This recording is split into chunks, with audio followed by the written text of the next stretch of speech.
yan na hindi kayo mawalaan ng tiwala sa amin, sa gobyerno. Otherwise,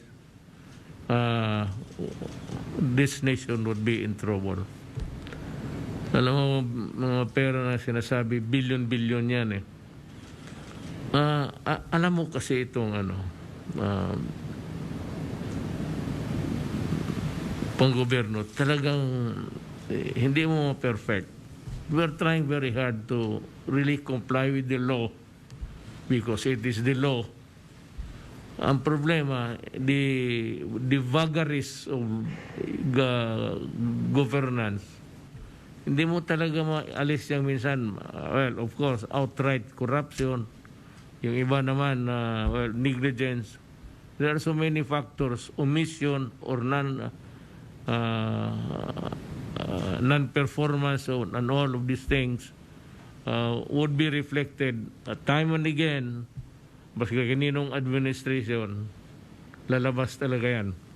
But for today, I said, we will begin to talk to the people, and I would ask Secretary Sid La Peña, who heads the TESDA.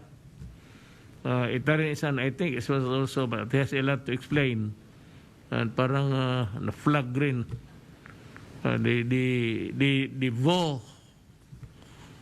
vote of the day is spelled F-L-O-G-G-I-N-G. It's not flag, F-L-A-G-G-I-N-G. Yun ang ngayon eh. Ngayon, before we go to itong mga mga anomalya, let us hear the TESDA make the report. Secretary La Peña, the floor is yours. Sa ating Pangulo, Mayor Rodrigo Roa Duterte, Senator Bongo, mga kapwa ko miyembro ng gabinete, mga kababayan, magandang gabi po sa inyong lahat. Mr. President, noong ipinagkatiwala po ninyo sa akin ang pamumuno sa Technical Education and Skills Development Authority o TESDA, I had committed to immediately work towards winning the hearts and minds of our people through training in order for them to have jobs and livelihood after. Layunin po ng TESDA na maiparamdam sa ating mga kababayan ang ating genuine and sincere concern sa kanilang kapakanan para maging katuwang po natin sila sa nation building at sustainable progress. Isa ang Technical Vocational Education and Training or TVET sa mga itinuturing na pangunahing puwersa para sa sustainable economic development kung saan itinaas nito ang antas ng buhay ng ating mga kababayan. Gaya ng ating mantra, we aim to transform their lives and eventually contribute as productive members of society. Ang paglagda po ninyo ng Executive Order No. 83 para sa National Technical Education and Skills Development Plan or NTE-SDP ang aming naging batayan sa lahat ng mga programa at serbisyo na aming ibinibigay sa ating mga kababayan. Ginamit po natin ang two-pronged strategy ng NTE-SDP sa paghahatid ng TVET sa ating mga kababayan. Una, ang TVET for Global Competitiveness and Workforce Readiness. At pangalawa, ang TVET for Social Equity and Poverty Reduction. Sa pagsisimula ng aking pamumuno sa TESDA noong October 30, 2018, inilunsad po natin ang ating guiding principle, TESDA abot lahat. Ito ang direksyon na ating sinimulan upang mas mapalawak at mapalakas ang ating mandato. Ito ang simbolo ng paglilingkod sa mas marami nating kababayan, lalo na sa malalayo at mahihirap na lugar upang matulungan silang mapabuti ang kanilang buhay.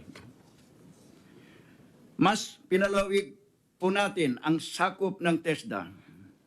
Under your time, Mr. President, ay nakapagdagdag tayo ng 60 provincial training centers sa buong bansa. Kabilang narito ang provincial training centers sa Pigkawayan, Cotabato Province na personal ninyong ipinag-utos sa TESDA.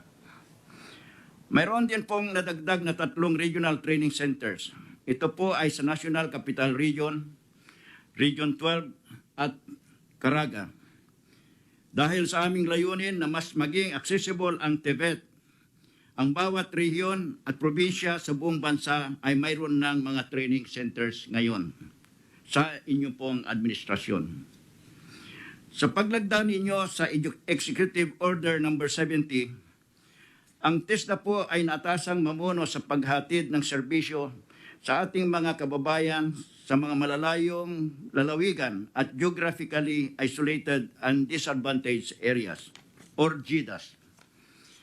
Bilang chair ng Poverty Reduction, Livelihood and Employment Cluster or PRLEC, tinipon po natin ang iba't ibang ahensya ng pamahalaan, kabilang na ang mga local government units upang makapaghatid ng iba't ibang barangay development projects sa buong bansa. Simple lamang po ang pamamaraan ng TESDA. Una ay alamin ang pangangailangan ng komunidad. Bigyan sila ng angkop na pagsasanay at kagamitan upang makapagsimula at turuan sila kung paano mapapakinabangan ang malawak nilang lupain upang magkaroon ng sustainable na hanap buhay. Teach a man how to fish, as they say, and he lives for a lifetime. Sa buong bansa, 215,375 na mga kababayan natin, katutubo, at 19,471 na former rebels ang nagkaroon ng pagkakataong magkapag-training sa TESDA sa ilalim ng PRLEC. Kabilang sa pangunahing programa matagumpay na nailunsad ay ang training program on photovoltaic or solar light installation system. Tinawag ito na Project TALA o TESDA Alay ay Liwanag at Asenso sa Sitio Blit, Barangay Ned, sa Lake Cebu, Municipality ng South Cotabato Province. Ayon sa isang tasaday elder, na may mahigit 70 taon nang nananirahan sa lugar nila, ngayon lamang siya nakakita ng ilaw pagkatapos ng napakahabang panahon na pagtitiis sa dilim. Mangiyak-ngiyak niyang ibinahagi ito sa amin. Ito ay isang patutuon ng kapabayaan ng gobyerno sa matagal ng panahon. Only in your time, Mr. President, na sa wakas ay nakarating din ang serbisyo ng gobyerno sa kanila. Nais ng TESDA na suportahan ang food sufficiency and security ng bansa.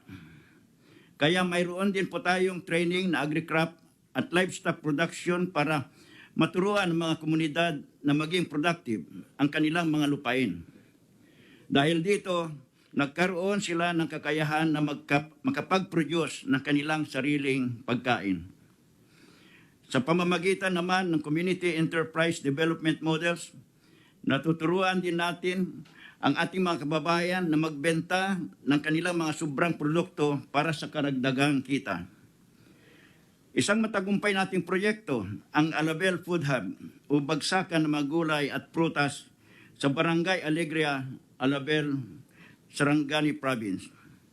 In a span of 17 Thursdays, yan po ang market day nila, designated market day. Since its opening, nakapagtala na po ang ating mga kababayan na mahigit 800,000 pesos nakita mula sa food hub na itinayo ng munisipyo ng Alabel. Sa tulong ng TESDA at iba pang ahensya, nagkaroon ng training sa biomass feedstock production, power generator installation at solar power irrigation system ang Ata Matigsalog Tribe sa sitio Site 4, Barangay Mangayon, Compostela, Davao de Oro. Nagkaroon na po sila ng alternatibong pagkukunan ng enerhiya at kasabay nito ay nagkaroon din sila ng pangkabuhayan dahil sila rin ang nagtatanim mga materyales na ginagamit para sa biomass power system na ito. Hindi na rin po problema ang patubig. Malaki ang kaginhawaang dala ng textbook skills sa mga taga-sitio Side 4 na dating tinatawag na munisipyo ng mga NPA. Malaki na rin po ang naitulong ng mga batas na inyong nilagdaan sa pagpapalawig ng Tibet. Una dito ay ang Republic Act 10968 or Philippine Qualification Framework or PQF Act. Dahil sa PQF, mas nailatag ang Tibet sa kabuuan ng education system at it established the mechanism for lifelong learning at lalong pinaigting ang ladderized diploma program. Dahil dito, ang isang kababayan natin ay maaari munang mag-aral ng Tibet at magtrabaho. Pagkatapos, pwede siyang bumalik sa pag-aaral kung gusto niyang tumaas pa ang antas ng kanyang education. Nakatulong din ito sa pagbubukas ng oportunidad sa ibang bansa dahil ang kanyang qualification ay recognized or at par sa standards ng bansang kanyang papasukan. Nagpapasalamat po kami sa inyo, Mr. President, sa pagpasa ng Republic Act 11230 or Tulong Trabaho Act. Sa ilalim po ng batas na ito, mas marami pong manggagawang Pilipino ang nabibigyan natin ng upskilling at reskilling, lalo ngayon sa post-pandemic recovery, upang matulungan natin sila na magkaroon ng bagong hanap buhay at makabangon mula sa epekto ng pandemya. Ang Republic Act 10931 or Universal Access to Quality Tertiary Education Act ay nakatulong naman sa makapagpalawak ng enrollment sa TVET diploma programs.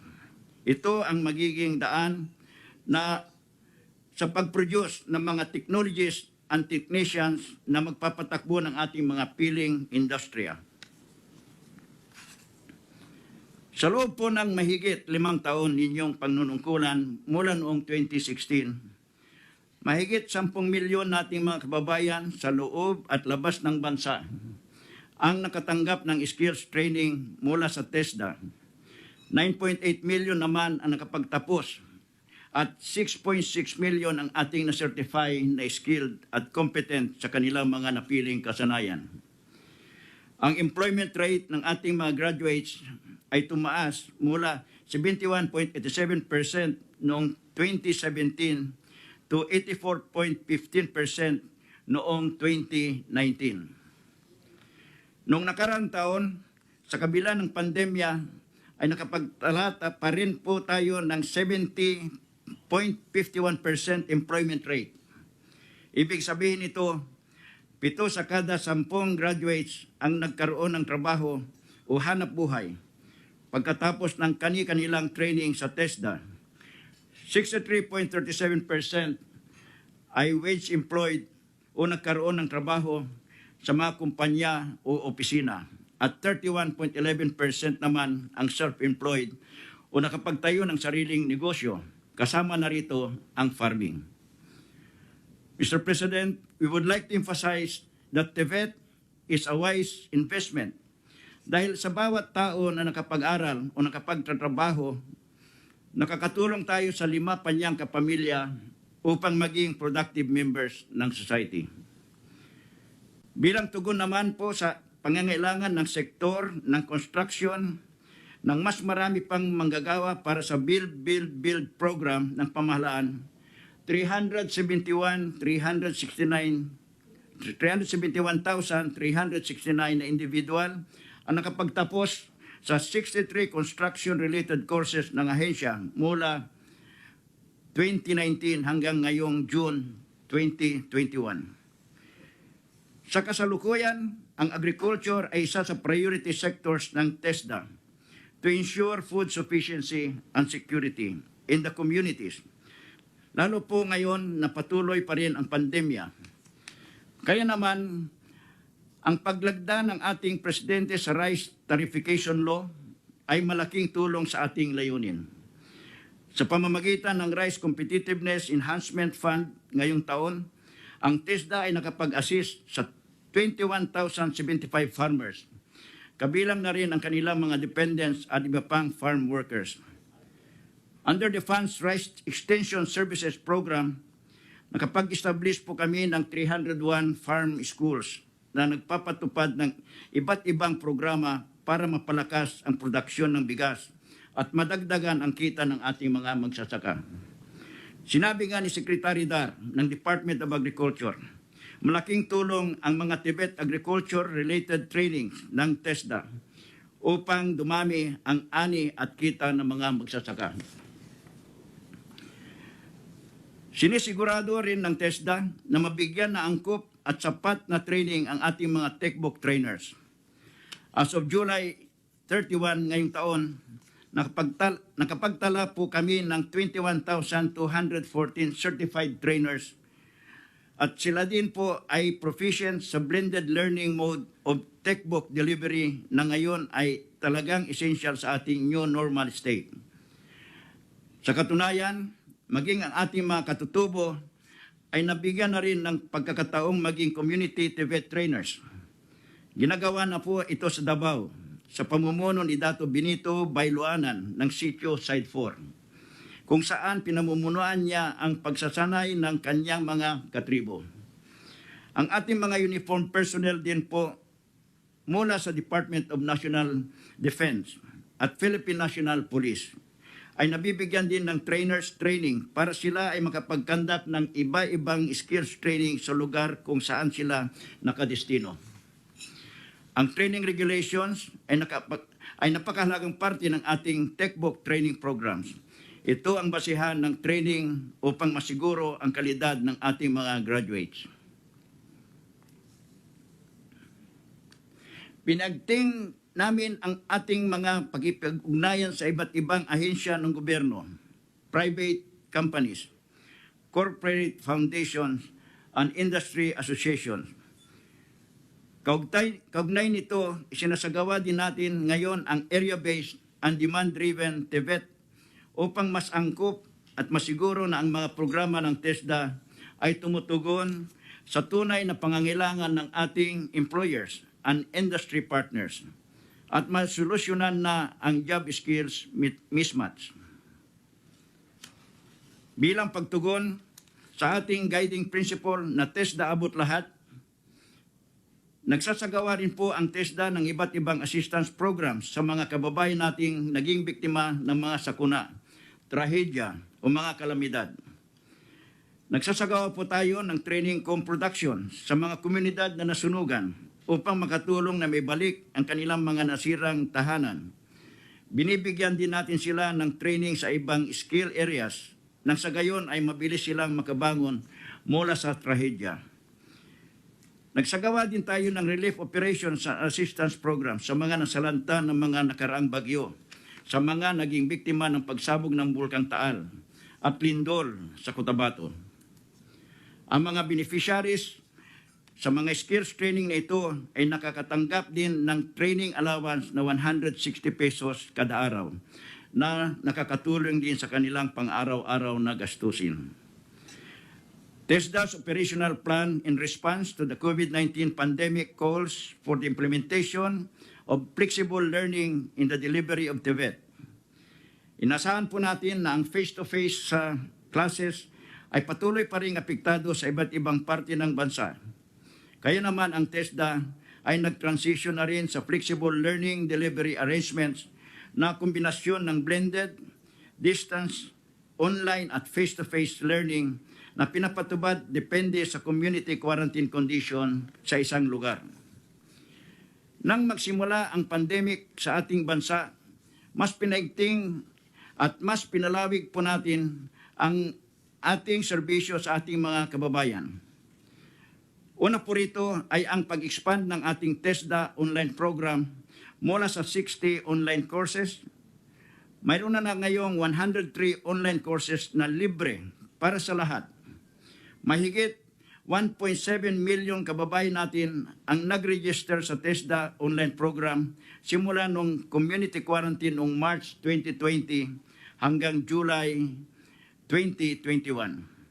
Ang TESDA online program ang naging katuwang natin upang ang ating mga kababayan ay maging produktibo noong kasagsagan ng community quarantine. Nagsagawa din po tayo ng mass production ng mga face mask at iba pang personal protective equipment at namigay tayo ng mga farm products at food packs sa ating mga frontliners at mga kababayan nating naapektuhan ng community quarantine restrictions. Mr. President, we believe that the true measure of the effectiveness of training is the transformation of the lives of textbook graduates. Narito ang iba't ibang kwento ng pagbabago at pag-asa ng ating mga textbook graduates mula Luzon, Visayas at Mindanao.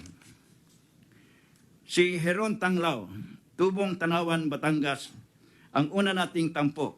Sa gitna ng pandemya, kumuha siya ng kursong barista, NC2. Bukod dito, siya rin ay nagtapos ng Tourism Promotion Services sa TESDA. Bitbit ang kanyang determinasyon, tiyaga at barista skills.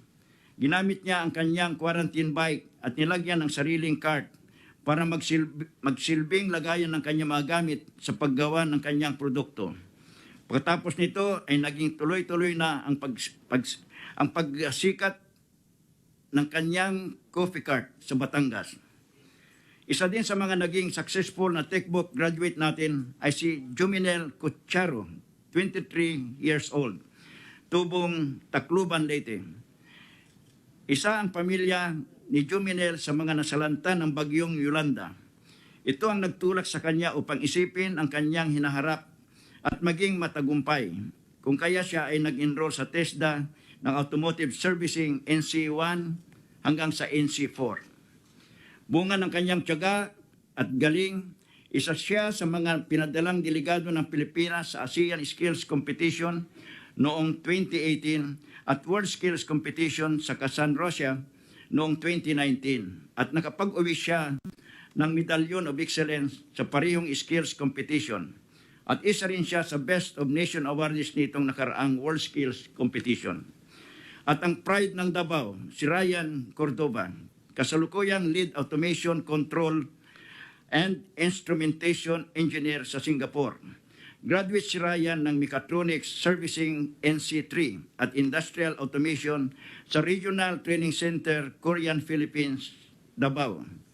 Hindi naging hadlang ang kahirapan upang buuin ni Ryan ang matayog na hinaharap na gusto niya para sa kanyang sarili at pamilya. Suportado pa siya ng tatay niyang TESDA graduate din. Pinapatunayan ito na kapag pinagsama ang sipag, diskarte at textbook, siguradong aasenso. Ang mga ito ay patunay kung paano naging kaagapay ng ating mga kababayan ang TESDA sa kanilang muling pagbangon mula sa pandemya. Sa inyong State of the Nation Address noong 2020, inyo pong inatasan ang TESDA na tulungan ng mga OFWs na apektado ng pandemya. Bilang tugon, inulunsad namin ang TESDA abot lahat ang OFWs. Gamit ang TESDA mobile app, libo-libong repatriated OFWs ang nakapag-register at nakapag-avail ng free skills training at free assessment at certification sa ilalim ng programang ito. Bukod po sa ating mga malasakit helpdesk na matatagpuan sa ating mga paliparan, nagtayo din po tayo ng mga OFW desk at malasakit helpdesk sa ating mga regional at provincial offices upang ma-prioritize ang mga pangangailangan ng ating OFWs. Lahat ng ito ay resulta ng ating pakikipag-ugnayan sa ating mga overseas Filipino workers. Sa kabila ng pandemya, patuloy po tayong nagbibigay ng pagsasanay sa mga displaced workers upang sila ay mabigyan ng skills at makahanap ng trabaho o magsimula ng kanilang sariling negosyo. Sa ilalim naman po ng National Employment Recovery Task Force or NERS, tuloy-tuloy ang aming pagsiservisyo upang makapagbigay ng tamang skills training sa ating mga kababayan, alinsunod na rin sa inyong direktiba nitong nakaraang SONA. Nagtutulong-tulong po ang DTI, DOLE at TESDA, kasama ang iba pang members ng NERS Task Force upang masiguro na ang ating mga manggagawa ay magiging matatag habang tayo ay nasa gitna ng pandemya at hanggang sa maibangon natin muli ang ekonomiya ng bansa. Sa inyong huling State of the Nation address, nabanggit po ninyo ang kailangan gawin ng TESDA, prioritize the upskilling and reskilling of the Philippine workforce and increase their employability. Gusto po namin ipaabot ang pasasalamat sa pag-approve ninyo, aming mahal na Pangulo, ng 4.95 billion pesos funds para sa modernization ng mga TESDA technology institutions, pasilidad at state-of-the-art learning system. Ito ay upang tayo ay maging handa sa mga challenges ng Fourth Industrial Revolution. Kasabay po ng pag-modernize ng pasilidad, nagdagdag din tayo sa ating manpower complement. Kasama na sa mga inaprubahan ay ang 996 plantilla positions na para sa iba't ibang operating units at training centers ng TESDA. Dagdag dito ay nire-review po natin ang ating mga training regulations and standards, katuwang ang iba't ibang industriya upang masiguro na naayon sa pangangailangan ng mga employers ang mga training programs. Sa kasalukuyan po, mayroon na tayong 3 nasimulan na TESDA Innovation Centers sa Cebu, Region 7, sa Northern Samars, Region 8, at Zamboanga, Sibugay, para sa Region 9. May 5 karagdagang innovation centers ngayong 2021 na itatayo sa Taguig City, dito sa National Capital Region, Pangasinan sa Region 1, Isabela sa Region 2, Bataan sa Region 3, at Davao City sa Region 11. Mahal na Pangulo, TESDA is fully aware of its role in this nation's recovery from the present crisis. Nakahanda po ang aming tanggapan, lalong-lalo na sa pagsisiguro na ang ating human resources ay nakakasabay sa mga challenges ng new normal at future work environments. Sa patuloy ninyong pagtitiwala at pagsusuporta sa TESDA, makakamtan natin ang inyong hangarin na magkaroon ng komportabling buhay ang bawat Pilipino. Maraming salamat po at muli, gandang gabi sa inyong lahat. Maraming salamat sa Secretary Peña.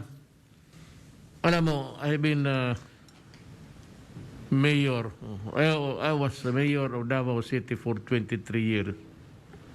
Excluding the 4 years I was a congressman. And excluding also the 4-year, another 4 years as vice mayor to my daughter. Along these years, yung mayor ko lang 23 years, meron lang akong gustong share sa ating mga kababayan. May sabihin ako dito, may basahin ako. I want to make this thing very clear. This is not an accusation against COA. It's neither a criticism against COA. It is just sharing with COA the heartaches of the so many people na dumaan dyan sa mga audit ninyo. I know that you have to do it. Kailangan gawin ninyo. Utos ng batas. Wala akong, at saka hindi naman personal yan. Hindi tayo magkakilala. Pero yung mga repercussions lang na gusto man ninyo o hindi, gusto ko rin o hindi, ay mangyari pagka ganitong Philippine, yung environment ng ating bansa, politika, pati yung mga tao na, well, there is a freedom of to criticize whatever. What kailangan malaman ng Pilipino na ano talaga ang totoo. Ngayon, yung hindi maniwala, wala na akong magawa sa inyo. But you can check this with government records. It's open. Sabihin mo lang kung anong gusto ninyo at I will give the order to open whatever there is. There is that ating transparency law at transparency executive order. Wala pa ng batas. Wala pa yung batas. Meron ako executive order, pero Congress has yet to act on itong mga batas na making it transparent. Kailangan mo yung everything that the public may want to know. Again, I repeat, this is not personal.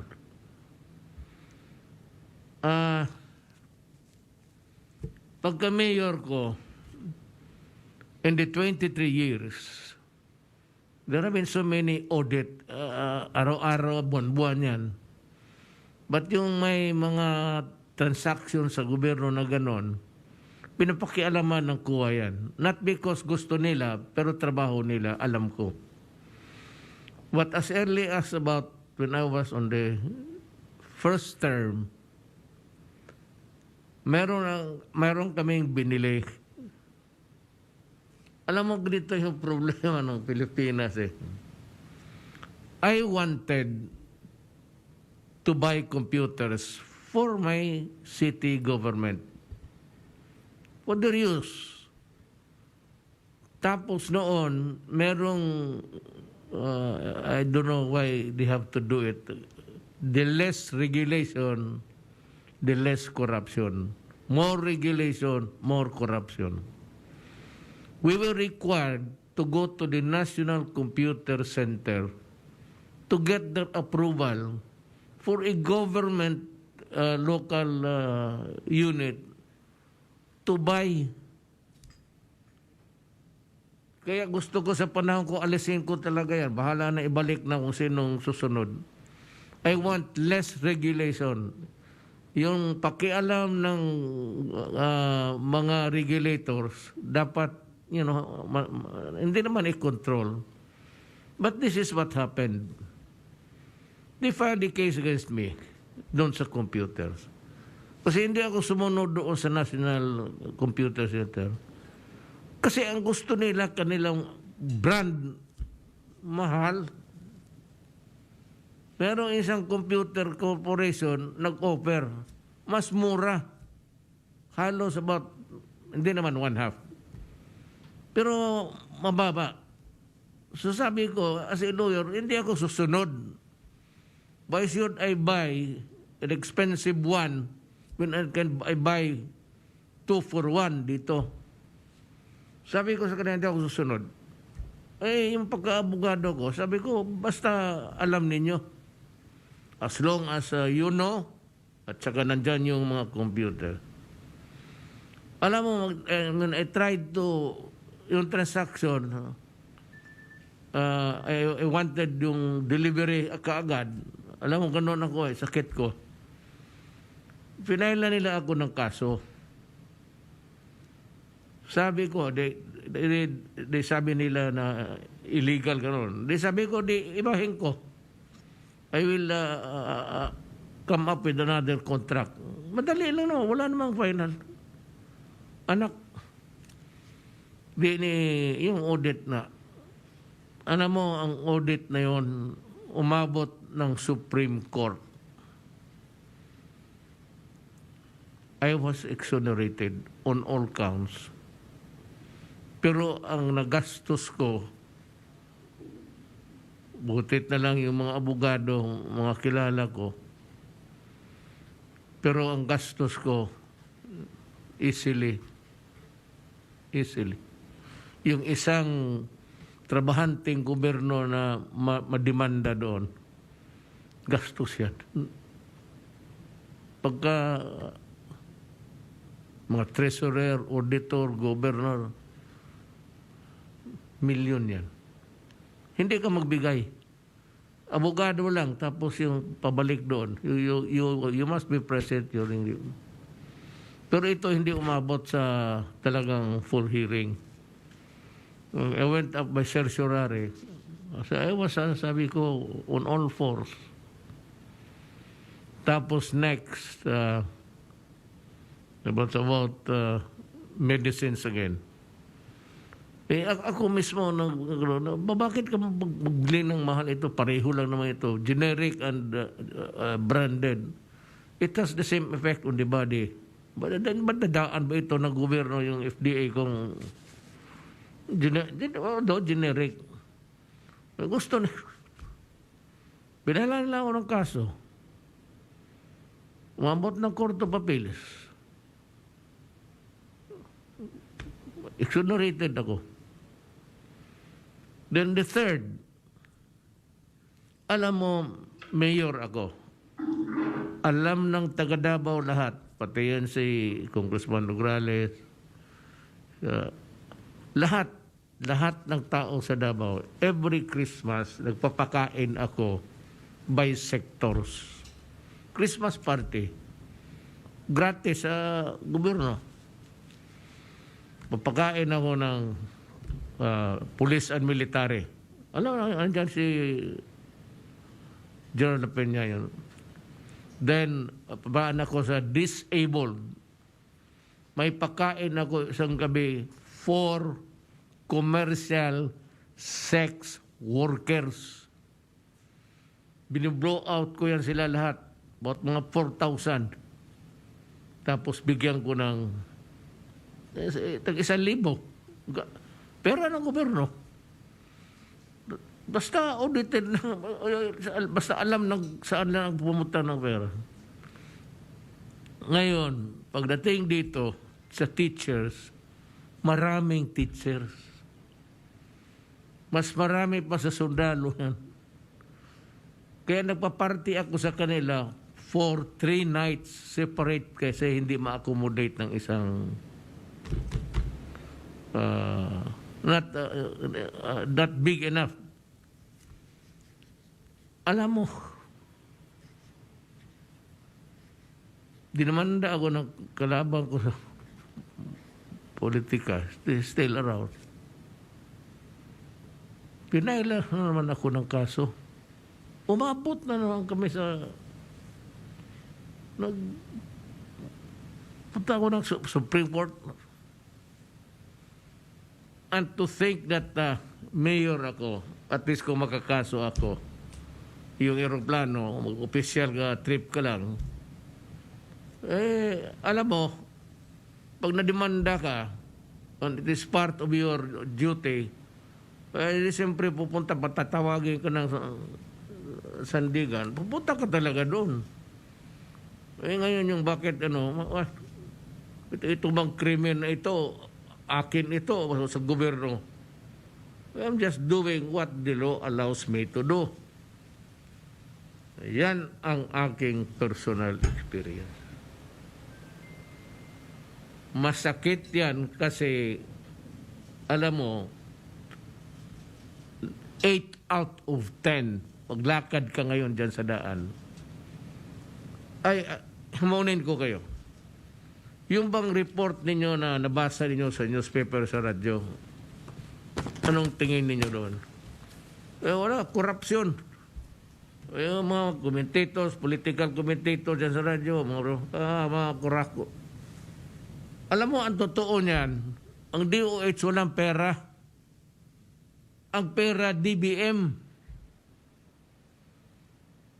Kung may programa sila, ang magbayad, sabihin nila, ito yung programa. Hindi humahawak si Secretary Duque ni Piso. Pero the perception of the public is that when you are flagged as an FLOG, G-I-N-G. It's not flagging, it's flogging. Pagtanong kayo dyan, sa newspaper, headline, budget, ganon. Yan ang mahirap dyan. Alam ng kuwa yan. Ngayon sabihin nila, batas ito, paano? Hindi, i-question and answer mo. Huwag kayong mag-draw ng conclusion without the side of, sabihin ninyo, ito yung tanong ninyo, ito yung sagot. Para malaman ng tao. That give him a chance also to answer. Sufficient time. At saka itong ginagawa ngayon ni Secretary Duque, Anyo, Secretary Galvez, Secretary si Defense, ongoing ito, Adre. So you do not conduct unnecessarily yung mga audit na ongoing pa. We are fighting a pandemic. Do you know what is pandemic is? It's the tallest in the ladder sa mga sakit. Ang epidemic is local. Pandemic is worldwide. Lahat nagsasuffer. They are fighting a war against an enemy na hindi natin nakikita. Give them an enough elbow room to move. At saka yung sabi ninyong documentation, alam ninyo, pandemic, skeletal force lahat. Inyong opisina, lahat kayo sa gobyerno, alam ninyo yan. Ang COA, alam ninyo yan. Hindi lahat ng empleyado ninyo nagre-report.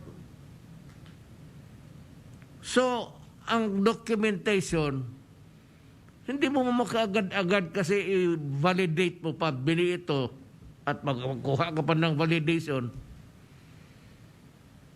Yan ang tapos papasok ka in the middle of the battle. Patapusin mo man at least at the end of the year bago kayo magpumasok. Suggestion ko lang yan. Huwag kang pumasok ngayon kasi ongoing ang barilan between the virus and the government's vaccine. There's a war there.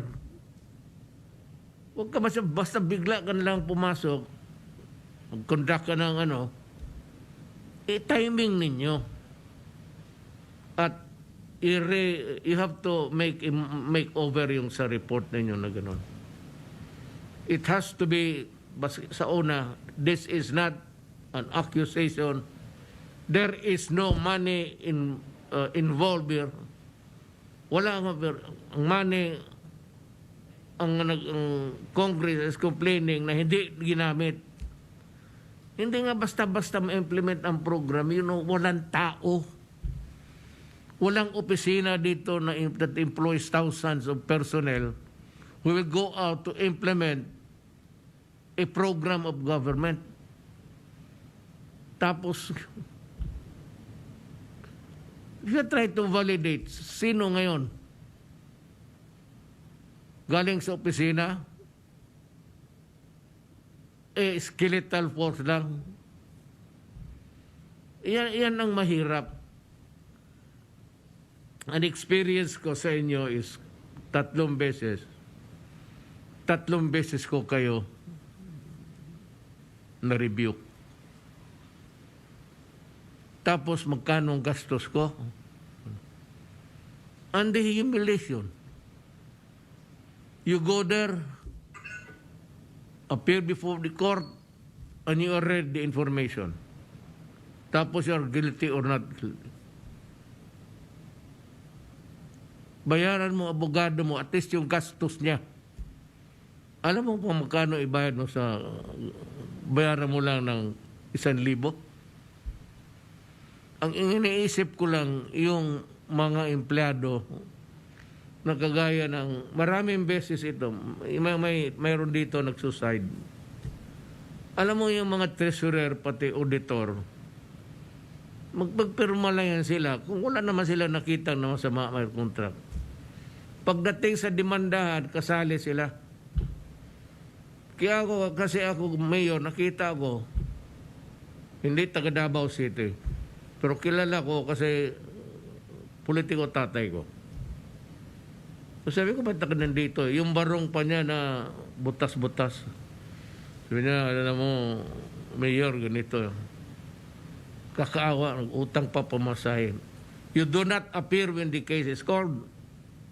the court will order your arrest. Kailangan nandiyan ka. Yan ang mahirap dyan. Yun ang masakit. Yun ang hindi nakikita ng publiko. Pati yung those unnecessarily making a hay, out of. Basta na lang maka-criticize, those binabayaran naman. Lalo na yung mga virulent na wala tao dito magmura ng kapwa niya tao. Pera yan. Baski sinong pinaka-torpe dito na Pilipino, he would not unnecessarily go out. Even if he's a commentator, reporter. Tapos magsulat ng bayad yan. Walang tao na magmura na one who will paint another human being, maybe he is white. All you have to do, I said, to make it appear na ang kalaban mo, sirain mo, paint him black. He is white, paint him black. Pinturahan mo lang ng itim. Ganon yan. Yan ang experience ko sa almost 40 years ako sa politics, pang-gobyerno. As a fiscal, vice mayor, then president. Ganon ito ngayon, nangyayari. Kaya mabuti na sabi nyo, why are you defending? I am not defending DOH. Trabaho nila yan.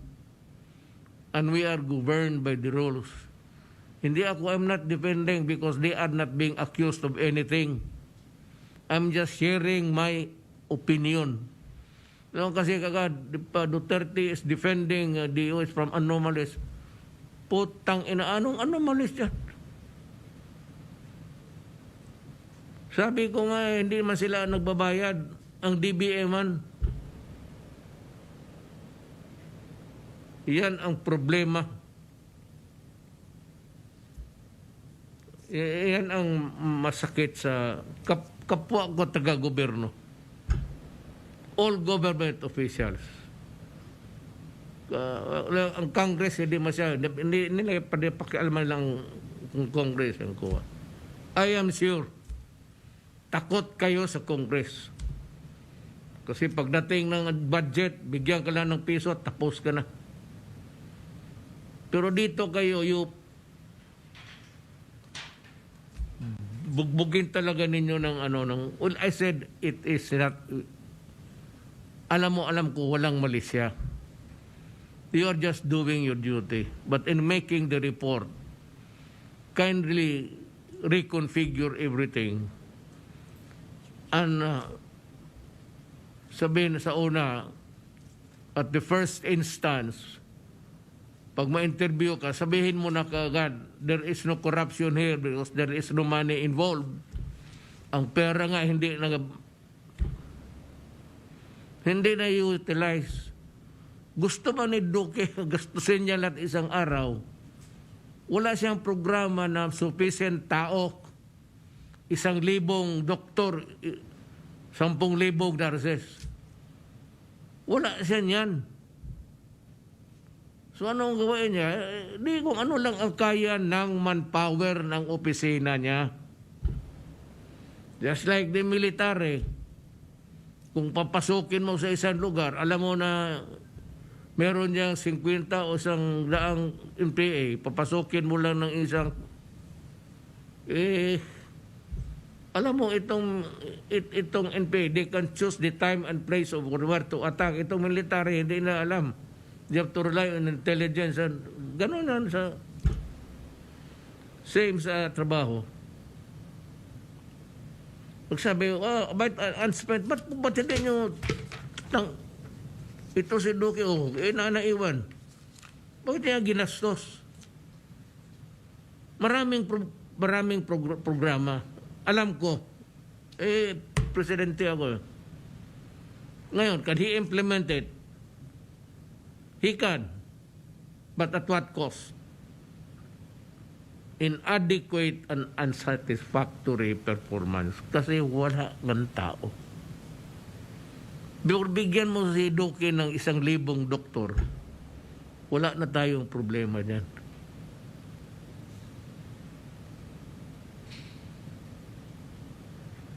Wala akong anong sa kuha. Pero sabi ko, maglakad ka. I repeat, just to, analogy ba? Maglakad ka, maski hindi lang tao, kaibigan mong magkape kayo. Padre, anong masasabi mo sa... Sabi ka nga, alam mo, basta gobyerno, ganoon talaga eh. Hindi mo mawala yung korupsyon. Putang ina.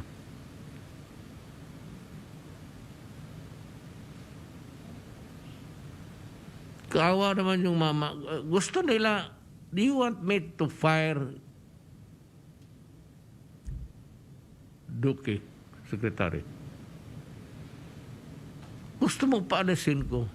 Give me a reason bakit ko paalisin. Ikinuha ko yung tao nakiusap eh. Hindi naman niya nag-apply. Nakiusap na, hindi naman nakiusap na kunin mo ako. Ako ang kumuha. So kung anong pagkakamali niya, sa akin yan. Pero nakita ko, you want to ask him, for what? Ano ba ang nagawa niya na kasamaan? May 2 asawa siya. Wala tayong pakialam niyan. Dagdagan mo pang isa, sekretary, para 3.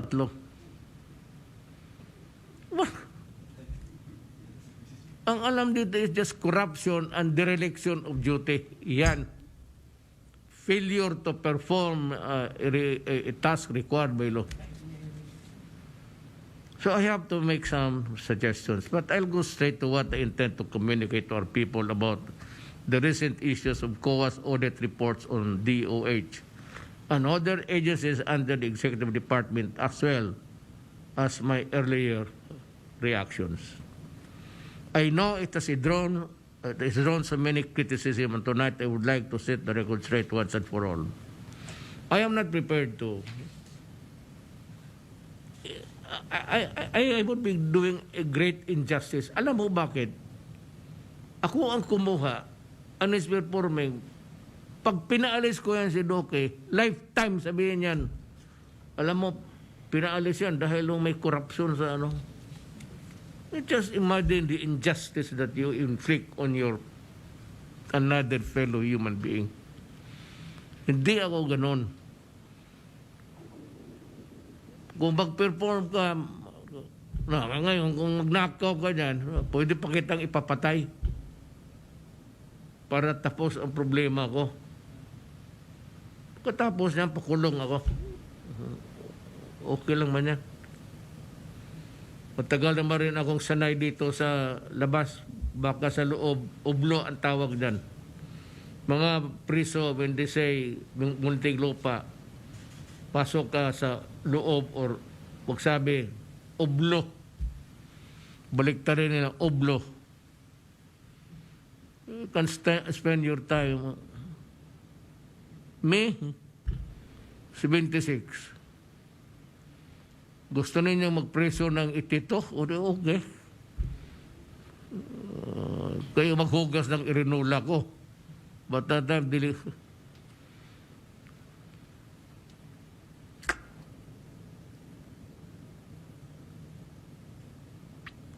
an audit report by COA is made on an agency's financial statements with observations and recommendations. If you will carefully read through their audit, you will see that after every observation, it is followed by a recommendation that provides for compliance and allows the audited agency to rectify deficiencies. This means that the agencies concerned are given not only time but also the opportunity to comply. Ganang gawin niyo kung anong kupag-kukulang. Even COA has clarified that an official statement dated August 16, which said that the report itself does not mention any findings by the auditors of funds lost to corruption. Hindi man alam ito ng tao. Alam natin kami sa gobyerno, ako, kasi cabinet member, alam ng tao yan na mayroon ito. Wala yan, hindi yan nilalagay. You know what? Meron akong gustong sabihin, nakakalimutan ko. Pero, something like, kakaawa ang lahat naman nagpa-flag na flag. So, at the outset na, sabihin na ninyo kaagad, kung may tanong kayo, I know that it is not a sub rosa thing, but you are not also allowed to make your comments in public. But somehow you can maybe just make the i-public na lang ninyo, mas mabuti pa. Then underline ninyo, the report itself does not mention any findings by the authors of funds of loss to corruption. Baski yan na lang ang unang sentence ninyo. Pero ngayon, yung magnanakaw talaga totoo, upakan ninyo Go ahead. Go for his neck. He deserves it. Pero ito naman ganito na klase na wala talaga. Alam mo, paglabas nito, kaya nga,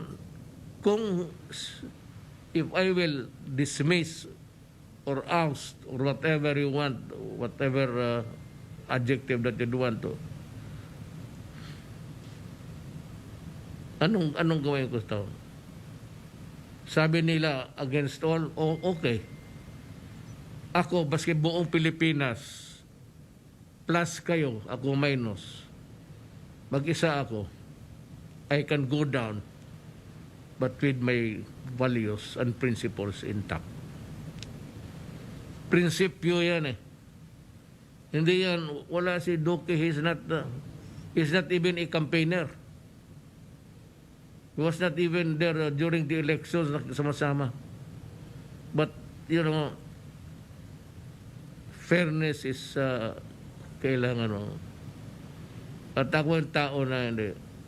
Ngayon, kung ako talaga,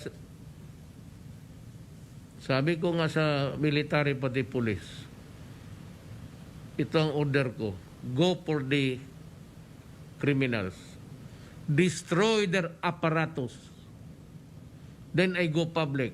You know guys, sa itong droga, you will destroy my country. You will render my country immortal. If you do that, I will kill you. If you destroy the young, ang mga anak namin, inasahan namin. Kasi puro tayo mahirap dito. Totoo lang, ang milyonaryo nakaupo dito, si Duque. He's the only millionaire dito na alam ko. Wala na iba.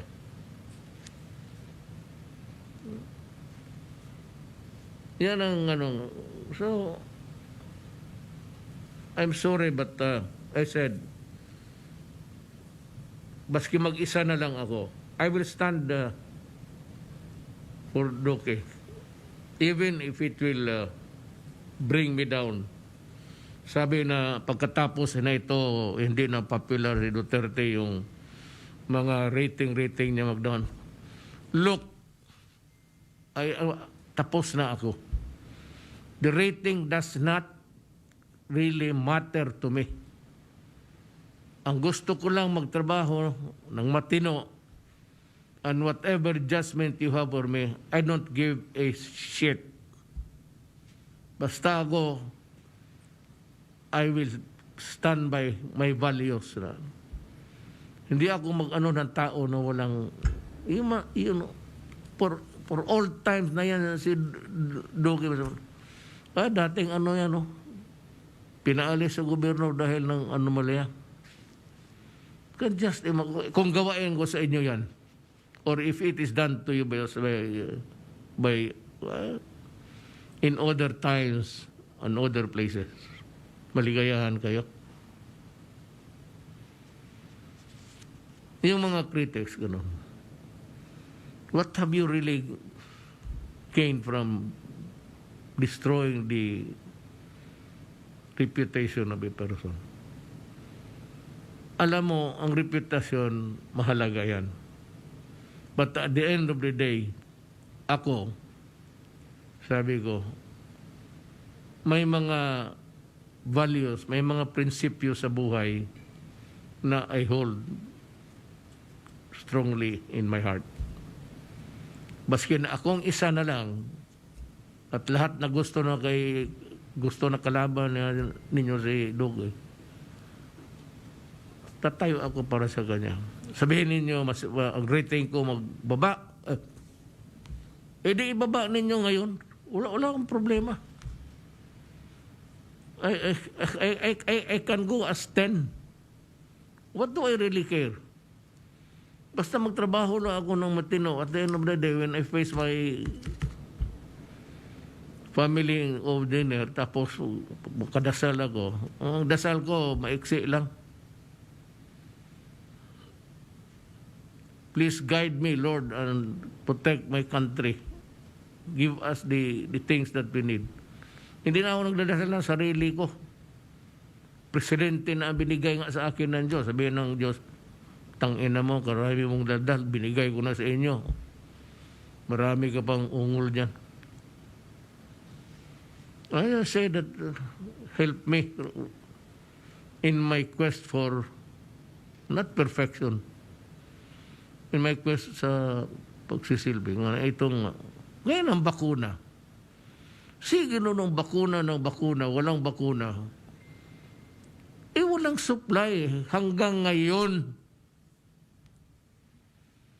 Mabutit na lang, mabinigyan tayo ng, was it 1 million?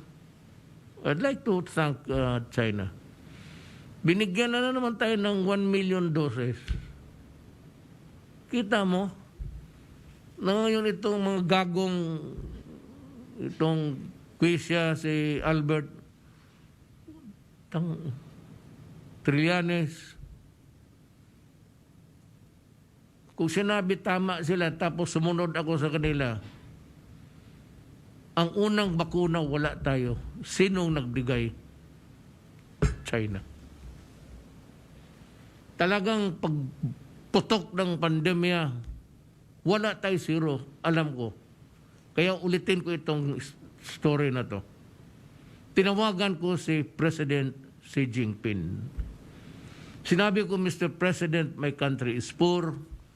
We have not had the technology or the expertise to make our own vaccines. We cannot make it on time.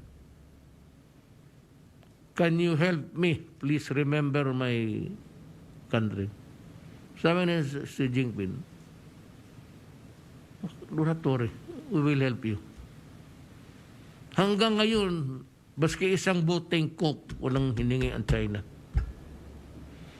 Yung geopolitics, yung away niya sa Amerika, kanila yan eh. What have we to gamble dito? Makipag-away ka? Target tayo kasi nandito sila. Paalisin mga Amerikano, di wala tayong problema. Walang bomba dadating dito. Pag nandyan sila, pagka nagkaputukan ito, sinong una matutunaw? Sundalo nila? Lahat naka full protective gear. Tayo, Pilipino. Tayo ang maulan. Hindi ko inaano ang Amerika. It's a geopolitics yan eh. Politika ng mundo. Gusto dito sila kasi dito sila, dito ako. Pagpunta mo dito sa isang bayan, dito ako. Ganyan sila pa. Hindi naman, tagal naman, ganun ang ginagawa nila. It is the constitutional mandate of COA with all government agencies likewise to uphold transparency, accountability, and integrity at all times. Wala akong issue dyan. As a matter of fact, I encourage.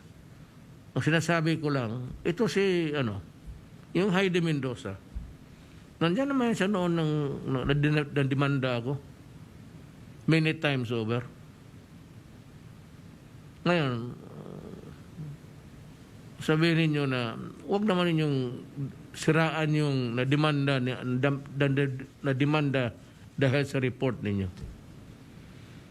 No one would like to appear an hero here. You want to be a hero at the expense of another soul. Buti na lang kung tama kayo. Ngayon, tama ba ninyo? Sinabi ko na nga abogado ako. Hindi naniwala ang kuha. So, they made the report. Eventually, naging issue, ginamit sa akin, umabot ng Supreme Court. Teachers meal. Lahat dito sa Davao, alam, tanungin mo ba sino? Nagpaparte ako sa lahat ng tao. Sa mga tribo, indigenous people, lahat. May panon, pare, pati mga evangelists, lahat. May parte yan gabi-gabi. Magkano? Milyon. Milyon na naubos niyan. Pagkain lang. Ay, yung mga iba naman, yung mga disabled, binibigyan ko ng 1,000 kasi yun mga commercial sex workers. Kasi hindi makapaghanap buhay. Nagpaparte. So, tinawag mo, halika rito. Mga street walkers. Ika nga. Pardon the discussion. Kaya pag-uwi nila, mga singer, yung mga comedian sa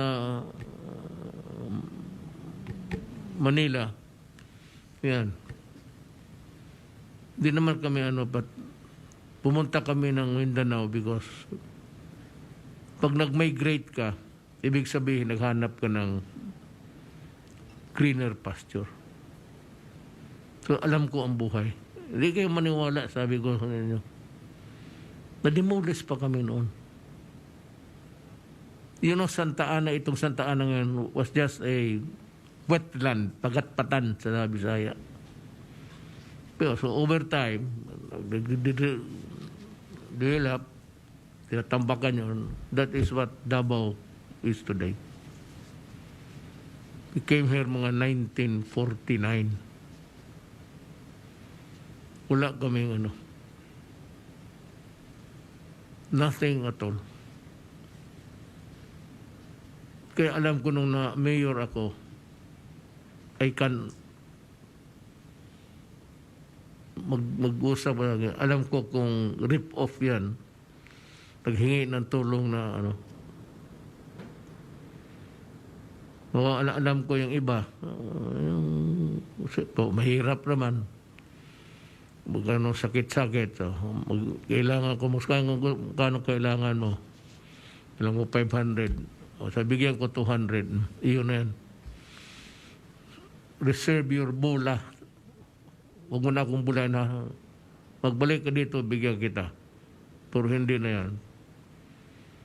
Kaya nang magnakaw na ako. Ako fiscal ako noon. Ano mo yung magnanakaw? Damit, pati pagkain. Pagdating sa opisina, sabihin ko na lalo na ko, anong negosyo mo?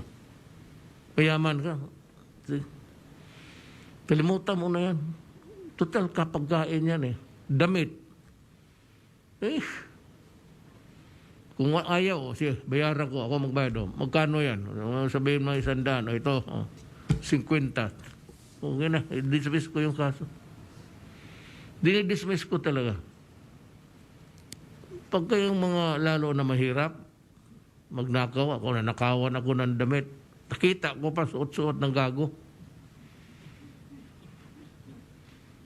Merong noon, tatay ko punta ng Manila. There was a popular department store, Soriente Santos.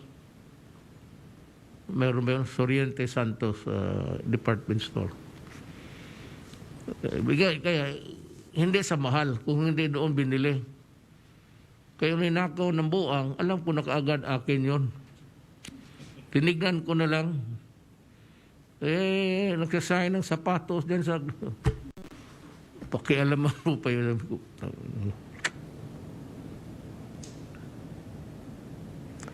Government should not be affected or swayed by the noise of the few.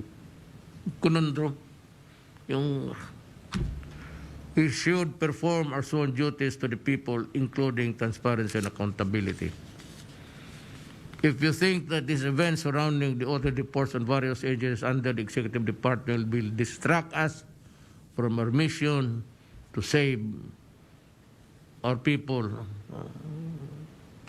then you are wrong. I am committed to leading our nation out of this pandemic with the help of frontline institutions so that we can be victorious and ready for a bigger future. Unahan na lang kita. May pera man, sabi nga ng pera yung obligated na, yung na. Sabihin ko kung merong ibabayaran lahat, yung nagrereklamo yung frontliners about their allowances, about whatever, pati itong mga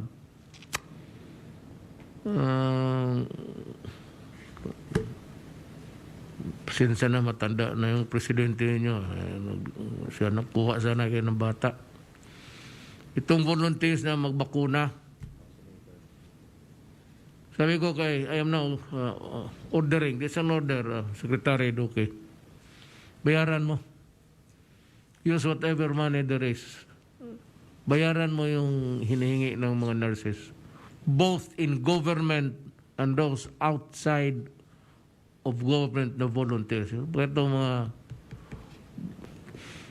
bayaran mo. Kung wala kang pera, gastusin mo lahat yung dyan. I'm ordering you to use every money there. May ako left out sa notes ko. Several personalities have reacted to my statement about protecting Duque and the idiots. To all of them, I have to say, you are just adding more noise to the already difficult situation. I want our agencies to rather focus on our response against the pandemic. Government should not be affected by... Lahat kayong nasa gobyerno o kayong makinig, alam mo sa totoo lang, at the start of the pandemic, if you know what the word is, it's a worldwide contamination. Ang order ko sa DOH, sabi ko, pagbili kayo ng kung bilihin ninyo, dispense with the bidding. Yan nga ang order ko noon hindi nga nila sinunod, nag-bidding nga Ang order ko talaga, because pandemic Ang hawaan, mabilis na. It was spreading like a wildfire. So my order to Duque is still there. Sabi ko, kung anong bilhin mo, balihin mo na, wag mo na i-bidding, diretso na. Sabihin mo, upon my order. Pero hindi niya sinunod, nag-bidding. Hindi ko alam, nag-bidding pala talaga sila. Ang order ko kasi do you know what the word pandemic is? And do you know how many people are now are sick or dying? Tayo nga hindi na makaalis nitong This is the first time sa ating namatay pa ang generation na ang hold upper pati tayo magkapareho na ka-level. Pare, ka-level na tayo. This will not, I'd like to tell this pandemic will not disappear overnight. It will be with us for a long time. Nandyan na yan sa hangin So, kung mahawaan ka, patay ka na. So, how long? This is going to be a long journey. So, wala na yung mga happy-happy natin sa gabi, makalabas tayo ng pamilya natin. Saan ka? nakamas ka, talagang you have to, somebody wrote something, parang I will borrow the phrase. You just have to learn to live with it. Ngayon pa lang matuto ka na ganito na talaga ang buhay natin. Otherwise, if you are reckless, then... So, Secretary Duque, ipagbili mo yung departamento mo, marami ang bili niyan. You can sell the department of the DOH para yung pera, bayaran mo lahat para wala ng ano. I'm ordering you, that's an order. Bayaran mo lahat yung ano nila, yung I cannot express it in Tagalog. Pang direklamo nila. Kasi totoo naman eh. So, I know that bayaran mo, it is upon your request to the DBM. Hindi ikaw ang magkuha dyan sa bulsa mo para ibayad mo, correct? So, yes, sir. I would like now, itong naghawak ng pera or authority for us to spend, DBM, I'm giving you 10 days. Wala kayong personnel, borrow from other agencies or from saan. Pagkuha kayo ng mga empleyado, maghiramanin niyo yung tagakuha para bigay mo yung pera kay Secretary Duque tapos bayaran niya. Walang hinahawakan niya si Secretary Duque na pera. Sige, ikaw na sir. Magandang gabi po, Mr. President at mga kasama ko po sa kabinete, Senator Bongo at higit po sa lahat ang ating po mga kababayan. Papakiusap ko lang po sa Secretariat kung pwedeng ilabas lang po yung updates on health workers benefits under Republic Act number 11494 or the Bayanihan to Recover as One Act. Can we have the slide please for my presentation? President, yung RA 11494 or the Bayanihan to Recover as One Act, ito po ay ang mga benepisyo na ibinibigay po ng ating gobyerno sa mga healthcare workers. At dito po sa first column, ang mga iba't ibang klaseng mga benepisyo. Yung actual active hazard duty pay or AHDP para po sa mga public healthcare workers. Yun naman pong COVID-19 Special Risk Allowance or SRA para naman po ito sa public and private healthcare workers. Yung pangatlo pong benefit item, accommodation, transportation, meals, para din po sa public and private healthcare workers. Meron pa pong kasama, batay po sa inyong kautusan, na magbigay ng life insurance para din naman po sa public and private healthcare workers. At ang COVID-19 sickness and death compensation na kung saan ang mga healthcare workers natin na meron pong mild or moderate, binibigyan po natin ng 15,000 piso at doon naman sa nagkaroon ng severe or critical ay binibigyan po ng 100,000 pesos. Samantalang yun naman pong may pumanaw, yung pamilya po ang makakatanggap ng 1,000,000 piso.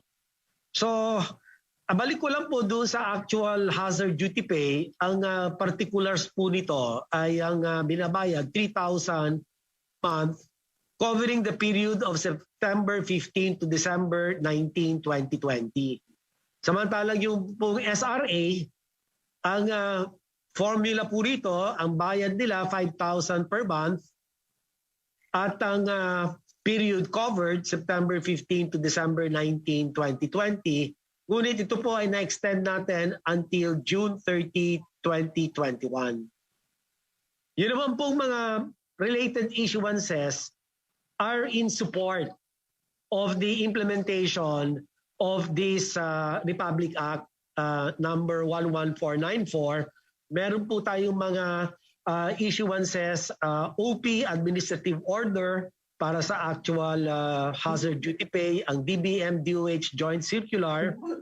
Ang ganoon din po, makikita ninyo, hindi ko na po iisa-isahin, ang ibig sabihin lang po nito, malinaw po ang atin pong mga panuntunan para po maibigay ang kanila pong mga benefits. Next slide.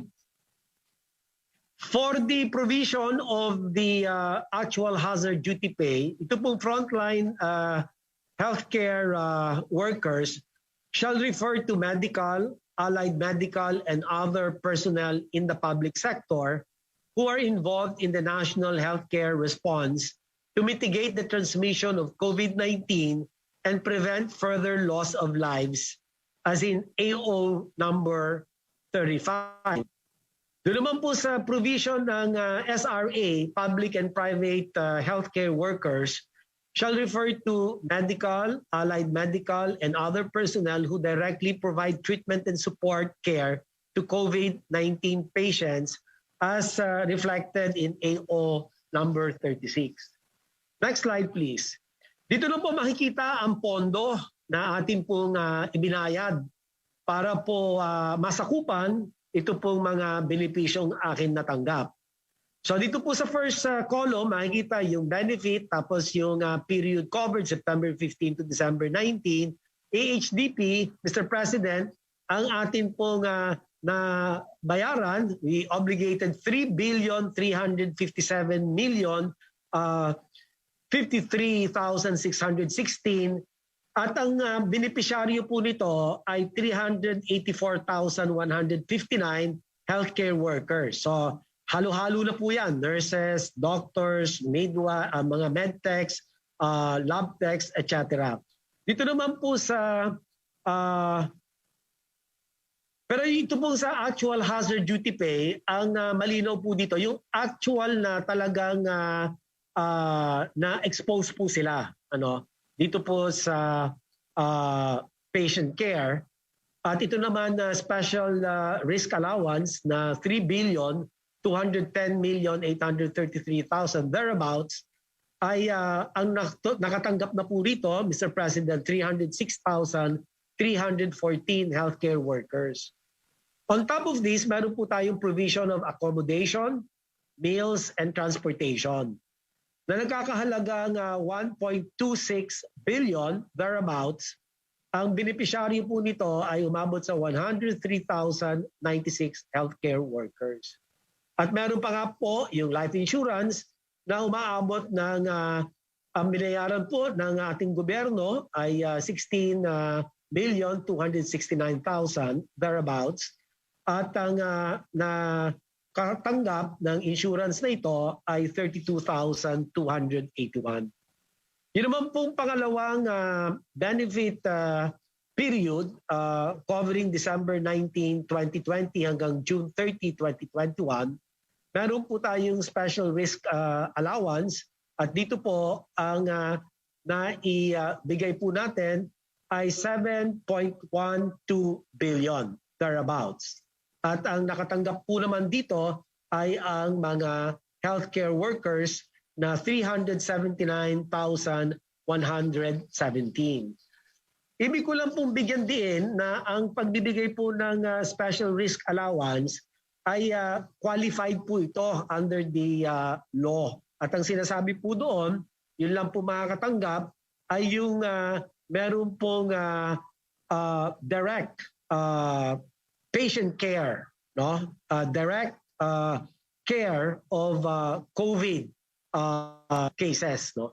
So hindi po batay sa batas ay hindi po lahat nabibigyan. At dito po ang nagiging problema.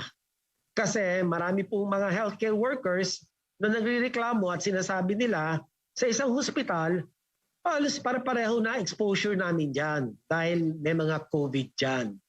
At dahil rito, Mr. President, ay minabuti po namin na kung hanggat sa maaari, nung nagkaroon po ng hearing sa Senado at ang Chairman Mike Aguinaldo ng COA, ay pag-uusapan po kung paano magkaroon ng liberal interpretation na parang hindi lamang po yung mga patients who are directly caring for COVID cases, kundi pati na rin yung mga iba ay dapat makatanggap. Dahil mahirap nga naman pong patunayan sino nga ba yung directly na nangangalaga. Halimbawa, janitor, pumunta sa loob ng isang kwarto ng pasyente, naglinis. Ayan ba ay patient, meron bang direct exposure yan doon sa COVID case? So, napakamasalimuot, napakamahirap. Kaya ang gusto nga po ng Senado sa hearing po namin noong isang araw at saka si Chairman Aguinaldo at sinang-ayunan ko naman po ay sana makagawa rin sila ng amyenda sa batas para mas liberal ang interpretation at lahat hanggat sa maaari ay makatatanggap. Because of this, Mr. President, ay ibig ko rin pong idagdag na yung pong mga ibang healthcare workers na nagreklamo mula po sa mga private hospitals dahil nga sa di umano hindi sila nakatanggap ng kanilang special risk allowance. At nagkaroon po ng budget request ang Department of Health sa DBM at matapos po mag-expire ang Bayanihan 2 funds ay ang DOH po ay patuloy na tumatanggap ng mga listahan ng mga eligible healthcare workers para po makatanggap ng SRA. Ito po ay galing sa mga iba't ibang ospital. Mga private po na mga healthcare workers ang karamihan po dito. Noong pong last August 13, ang DOH po ay sumulat sa DBM at maganda naman po andyan si Yusek Tina Kanda at kami po ay humiling. We requested for additional 311 million thereabouts, 311 million pesos to cover payment of additional SRA that would benefit more or less about 20,156 additional healthcare workers. At noong Agosto, ika-19 ng Agosto, ang DBM naman po ay tumugon doon sa aming pong kahilingan at sabi niya, sige, mag-submit kayo ng additional documents para kanila pong ma-evaluate yung request. At matapos nga po kaming nagkaroon ng hearing sa Senado at sa House of Representatives, ay nag-submit na ang DOH to DBM yung mga karagdagan submissions, yung mga listahan galing po sa mga facilities para po masama at sakasakaling mabigyan kami ng DBM o magabayan kami ng DBM kung saan kukunin yung pondo, ay makakatanggap po sila ng kanilang SRA. Yung pangalawang issue po, Mr. President, ay yung naman extension of mga contract of vaccinators. Tama po kayo, binanggit niyo kanina, kailangan po talaga natin ng mga bakunador. At nang sa ganon ay matulungan, masuportahan ang ating mga pamahalaan lokal na mas mabilis mapalawig nila ang vaccination coverage.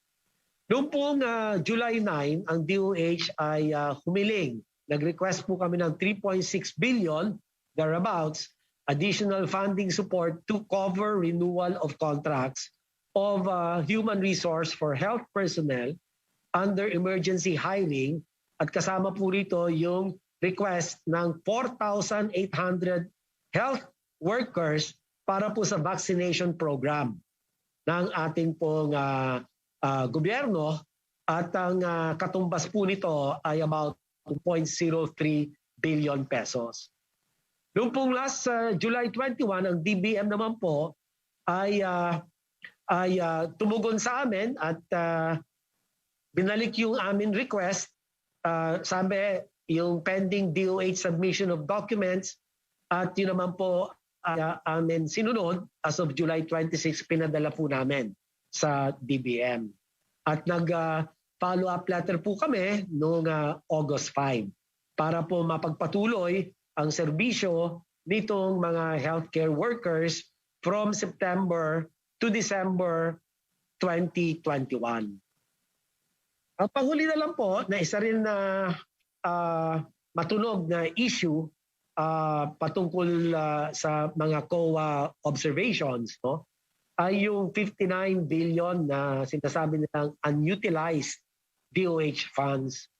Ibig ko lang pong ipaliwanag, Mr. President, na yung naiulat na 59 billion peso unused DOH funds ay consist of 24.6 billion na unobligated funds, no?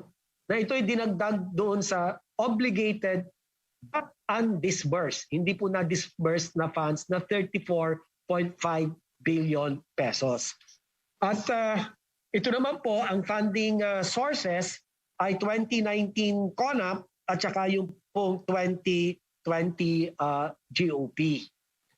Doon po sa 24.6 billion unobligated funds, 17.8 billion naman po ay kasalukuyang available po siya para gamitin ngayong taon. In fact, of this, ang nagamit na po ng inyong DOH ay 12.56 billion pesos. Katumbas po nito ay 72% noong 17.8 billion. As of June 2021, gamit po ito.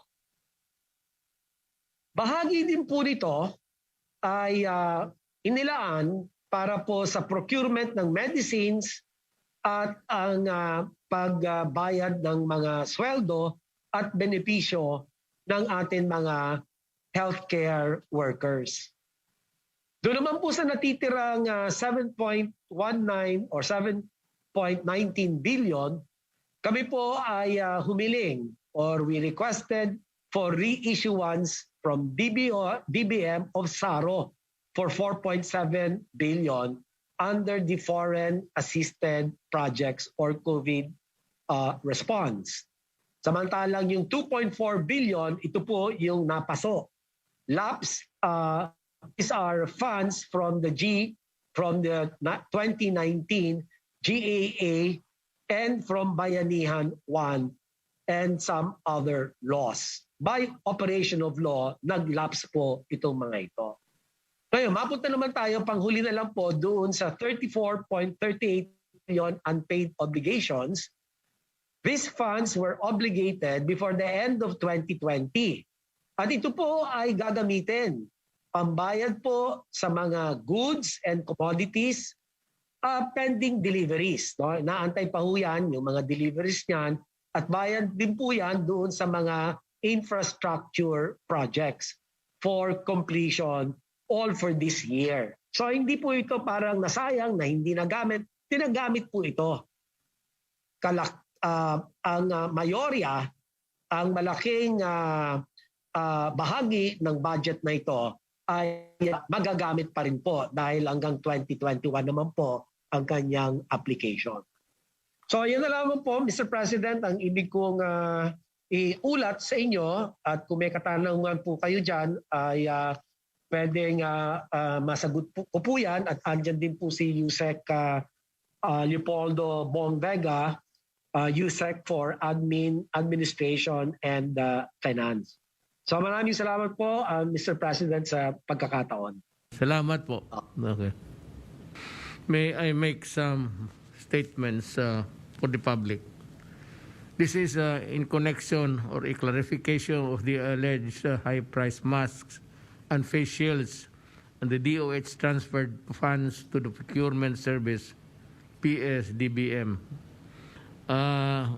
Meron tayong taga DBM reacting kasi wala si masakit na si Sabisado ay nag-quadruple ng niya ng operation, pati yung yung tinamaan talaga siya sa COVID. Totoo lang. Almost hospitalized for 10 days and 30 days immobilized. Tingin ko pagka yung volume ng trabaho nito sa DBM, yun ang papatay sa kanya. But in the Senate hearing, the procurement of the alleged overpriced face masks and shields, including the transfer of 42 billion from DOH to PSDBM, was brought up. Kasali ito sa investigasyon. According to PSDBM, these items were procured last March to April 2020 at the height of the COVID-19 outbreak, when the prices of the medical supplies, including face mask and face shield, skyrocketed due to the scarcity of the supply and the abrupt increase in demand. As for the transfer of funds without memorandum of agreement, FOA face masks and shields are included in the common use supplies and equipment and the list of the PSDBM. Under the Administrative Order Number 7, Series of 2011, in relation to Section 53E RA Number 9184 of the Procurement Reform Act, government agencies are required to procure CSEs directly from PSDBM. Moreover, under Government Procurement Policy Board Resolution Number 2019 dated October of 2018, government agencies are required to deposit cash funds with the BSDBM for the CE requirement without the need of a MOA. Now, let me just, I think I remember,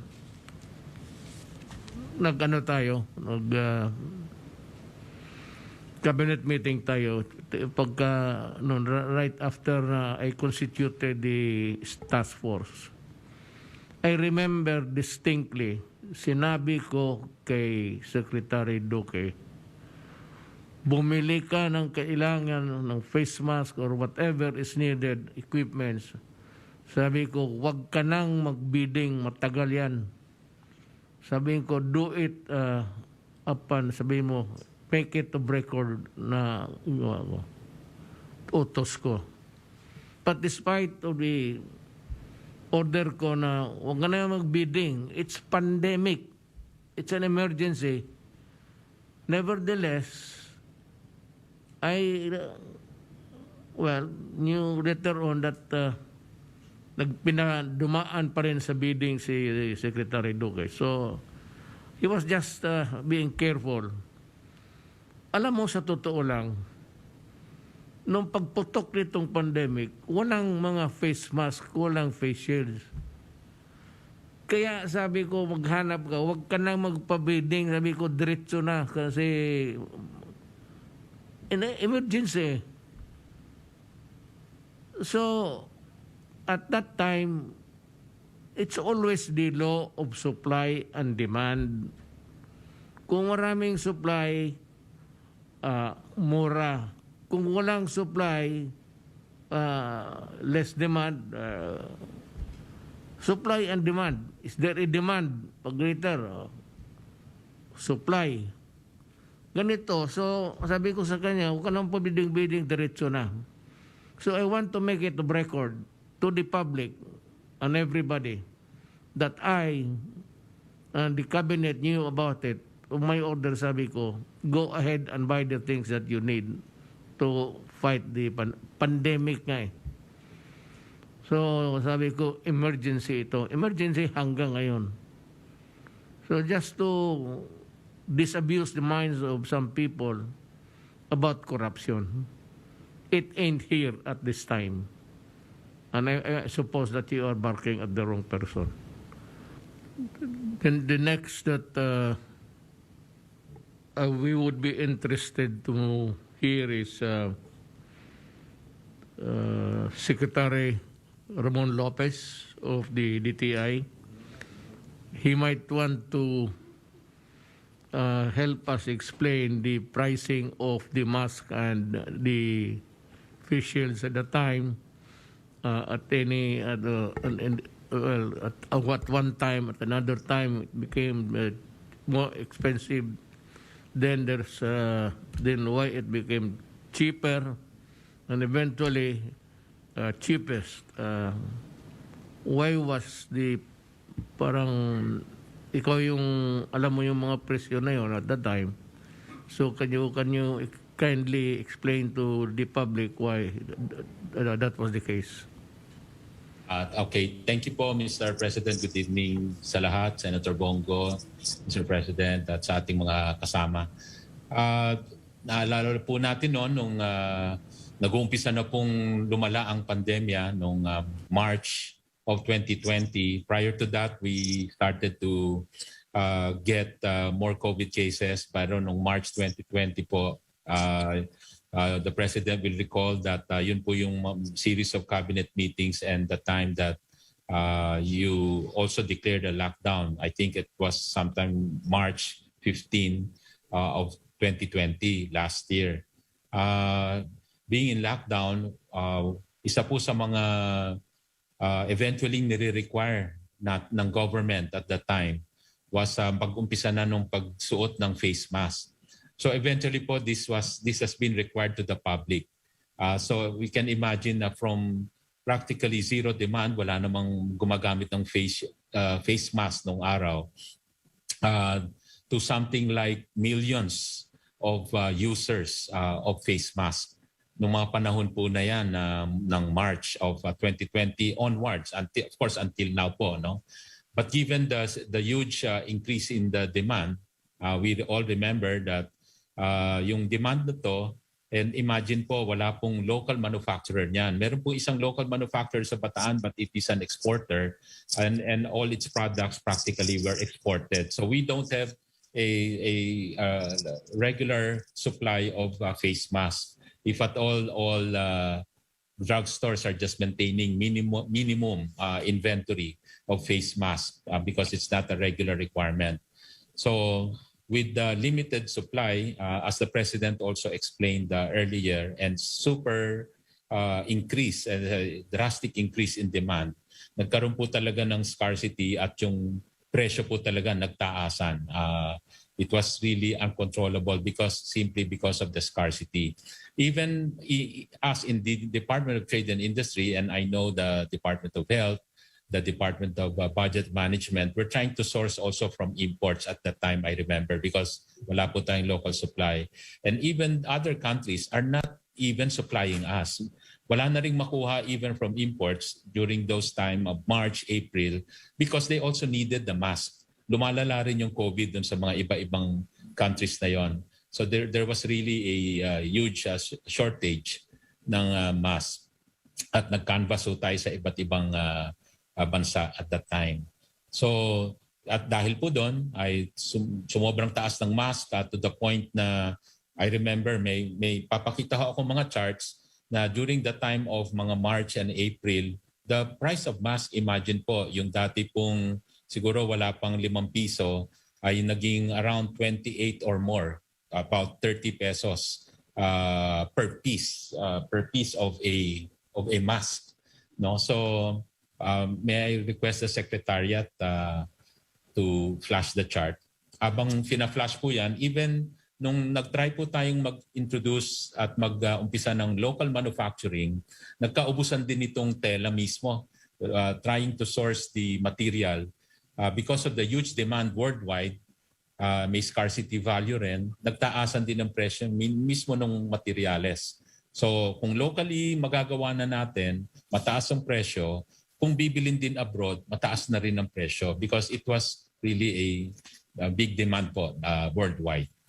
Just to show po some slides, just to help us recall even the prices at that time. And I remember the DOH together with the DTI, nagtulong po kami na mag-set ng SRP, suggested retail price, at para ho ma-monitor natin yung presyo po nito because para ma-control natin yung pagtaas ng presyo even sa market. And we distinctly remember and we reviewed the documents, even mga news reports.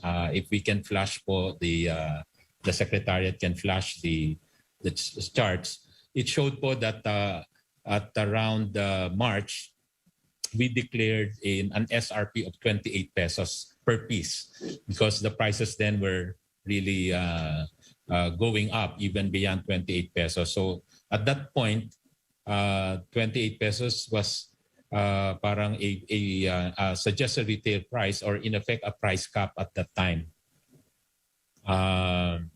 So Secretariat, I hope you can flash the chart para lang mapakita natin the memo at in those dates, and also some newspaper reports that reported na itong mga presyo na to were happening during those days towards March and April, na covered by different news media.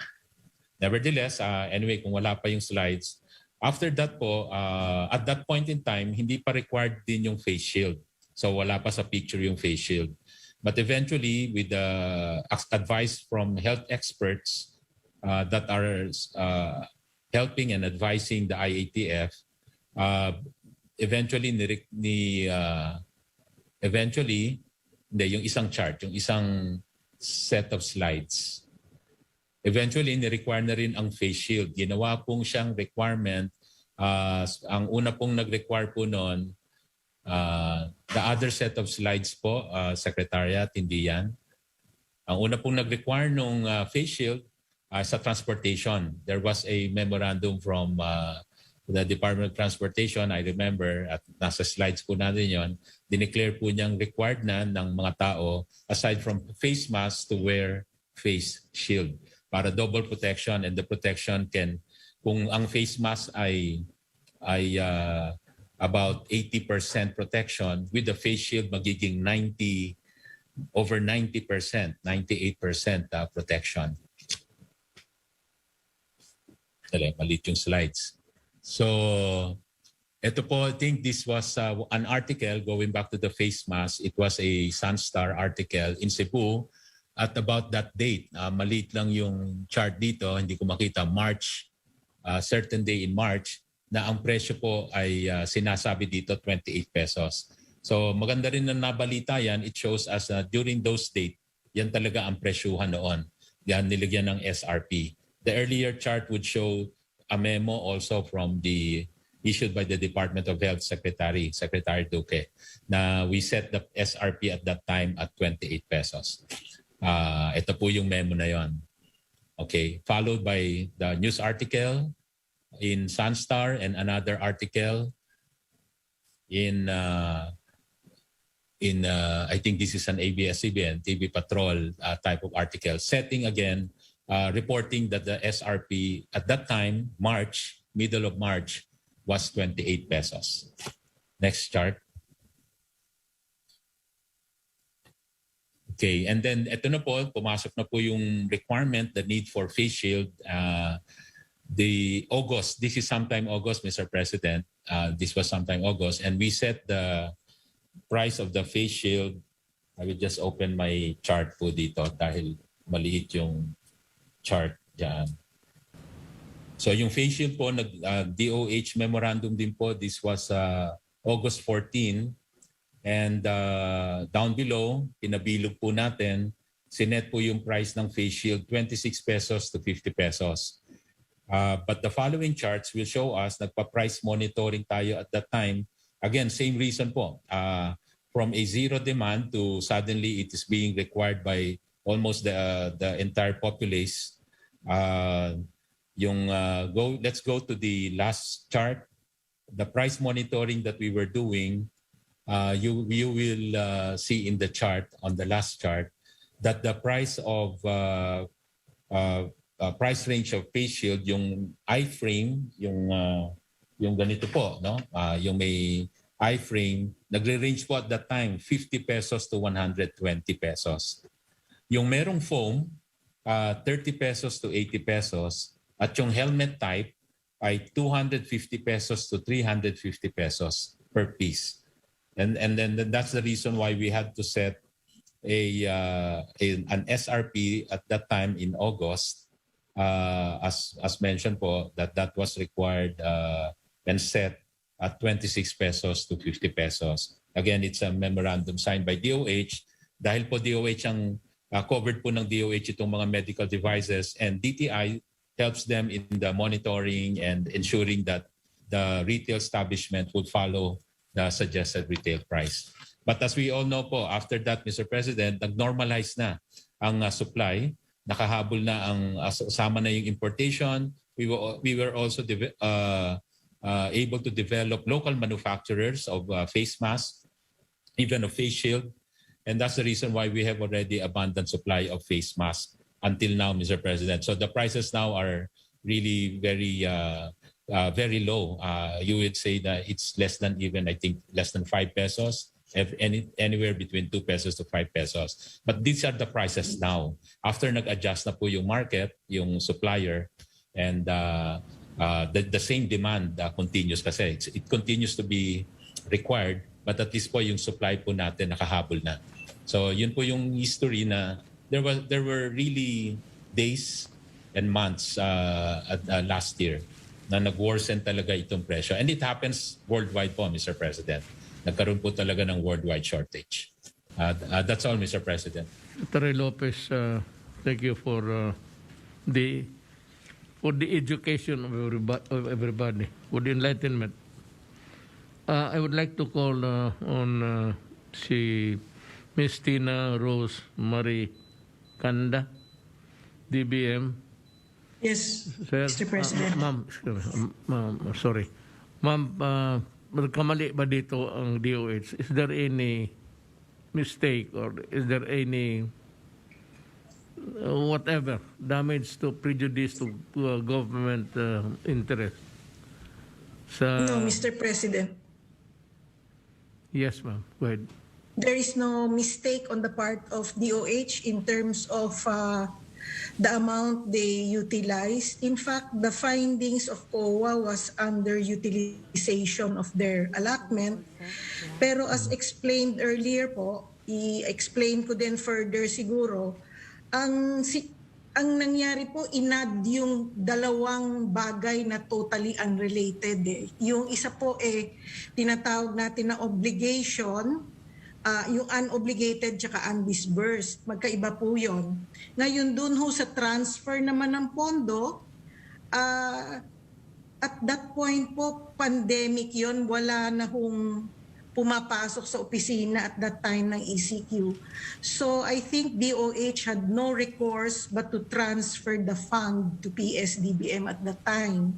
And under the laws naman, talagang pag common use equipment, talaga pong sa PS yun ipoprocure by law, kailangan doon sa procurement service yun.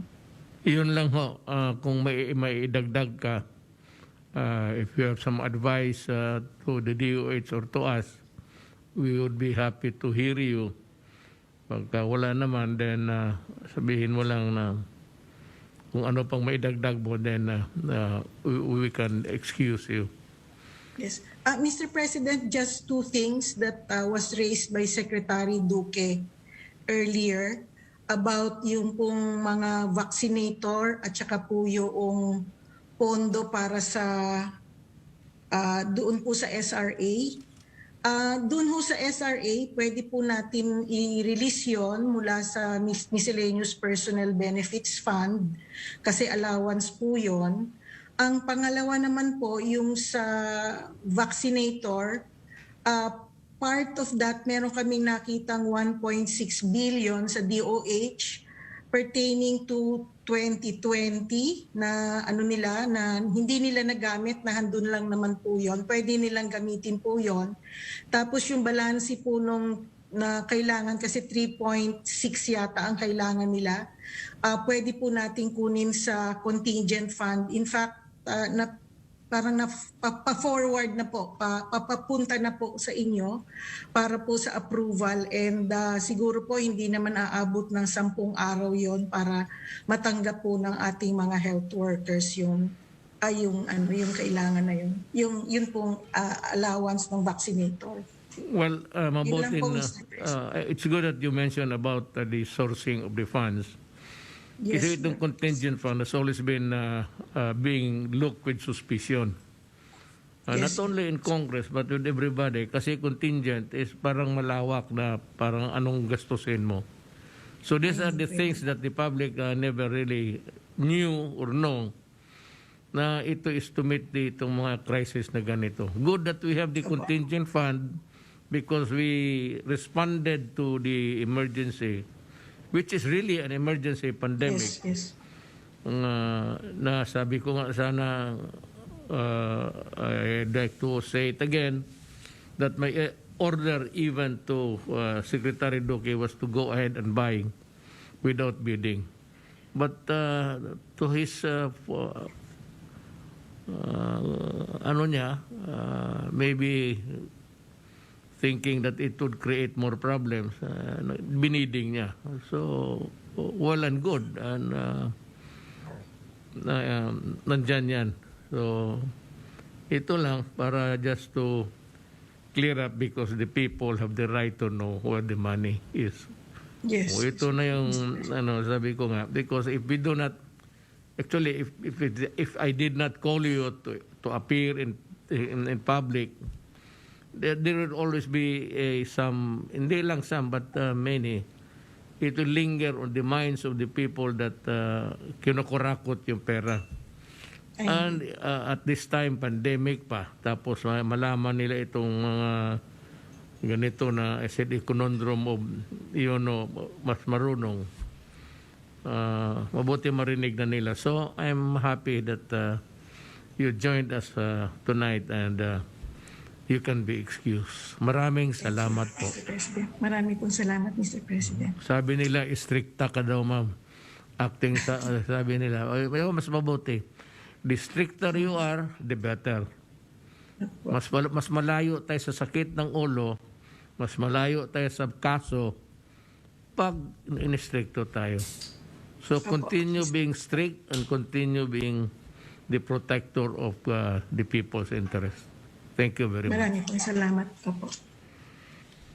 Si Yusek Leopoldo Vega, he used to be the director of Davao Medical Hospital. It's now a hospital over Southern Philippines something. But up to this day, tawag ko dyan Davao Medical Center. And it was during his time that, the enterprise improved tremendously. Yung hospital, it can compare with the private hospitals in the region. But before magsalita ka, Dr. Vega, just give me one minute. May lang ako, baka makalimutan ko. We've been talking about corruption. Alam mo, may bago akong, the name is Edgardo Masongsong. He is the administrator of the National Electrification Administration.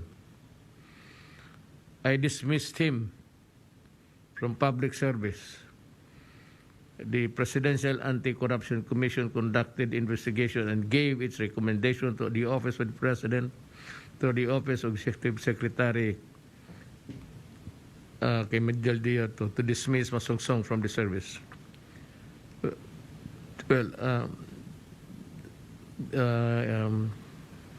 PACC conducted investigation and made the recommendation for his dismissal. So I have approved. This is the pinakabagong sa yung administrator mismo ng National Electrification Administration. I'm sorry, but I said people are really skeptic and cynic about our desire to improve government service. We do not claim to maybe really totally clean government at this time, not even with another president or endemic ang corruption. But from time to time, so I'm given the opportunity to show to the people again that we are not bragging about it, but we are trying our best to cope up with the situation regarding graft and corruption in our government. Nasingit ko lang ito just to show to the people. Actually, corruption kasi ang lumabalabas nitong sa COA.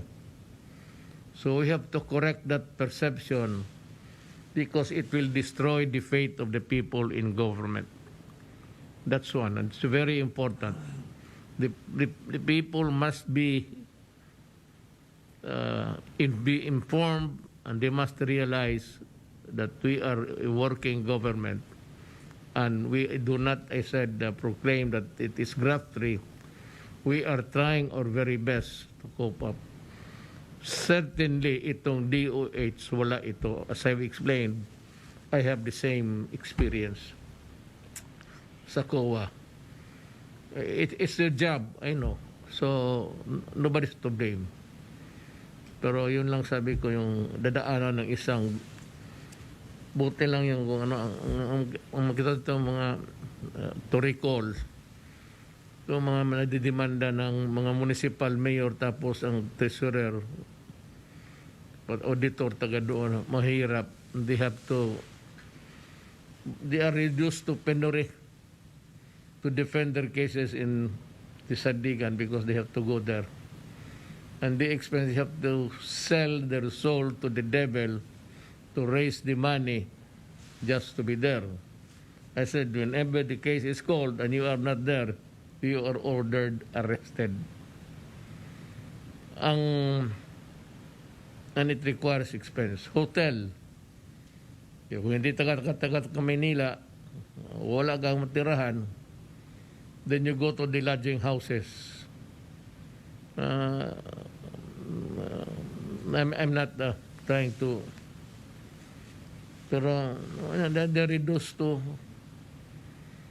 nandyan yung mga lodging houses sa Quiapo, sa ano. This is not really, this is not to demean the situation sa ano tao. Ngayon, last speaker, ikaw na lang muna because you know, apparently, you are the right person also to be asked about what has transpired and what are your recommendations, and after that we go home. Go ahead, Dr. Vega. Thank you, Mayor. Maayong gabi, Mr. President, Cabinet members, Senator Bongo. It's a pleasure to be around to all of you. And Mr. President, I'd just like to report to you that the Department of Health has been very steadfast and very consistent in trying to implement Bayanihan 1 and 2 provisions, specifically for this pandemic. It is also good to note, as mentioned by Secretary Duque, that for the Bayanihan 2 extension from January to June, we were already able to give 379,000 healthcare workers for the special risk benefits po. So, and for the compensation of the death and sickness benefits, for Bayanihan 2, we have already provided about 23,000 of our healthcare workers. 114 of this has been death, and 114 million has been given to them. So all in all, Mr. President, we have been trying really to make sure that the services of the Department of Health will really be felt and be felt by the people in terms of the frontline workers and of course in this pandemic. For the COA report, we take this seriously. The recommendations, we take this as a way of making sure now we can improve our services more, because this will actually be better for our policy and reforms and fund management. And we all promise to COA that we will, or commit to them, that in 60 days we'll give them the necessary documents and the compliance that they need in terms of the implementation, because some of the implementation needed some supporting documents because of this pandemic. And also, Secretary Duque has also mentioned it in this meeting that there is a need for 3.6 billion for the health workers augmentation and to continue the health workers that we hired from January to June. So we must be able to provide them a support again from July up to December. And we would need 3.6 million because 10,500 workers are already positioned across the country as nurses, doctors, medtechs, and so forth. And we will also be adding vaccinators and biosurveillance officers to our list. So that is the reason, Mr. President, that we're asking for this fund so that we will continue with our response for COVID.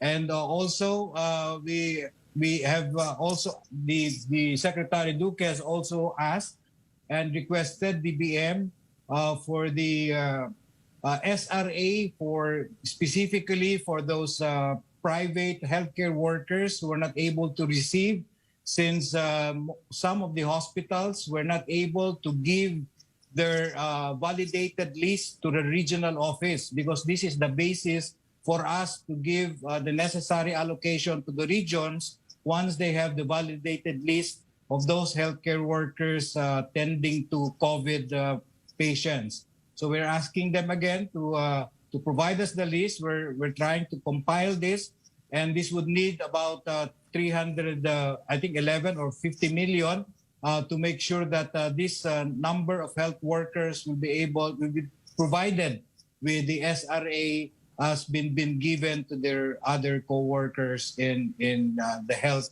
sector. So that is all, Mr. President. And we are very happy that the DBM has been consistently also supporting us.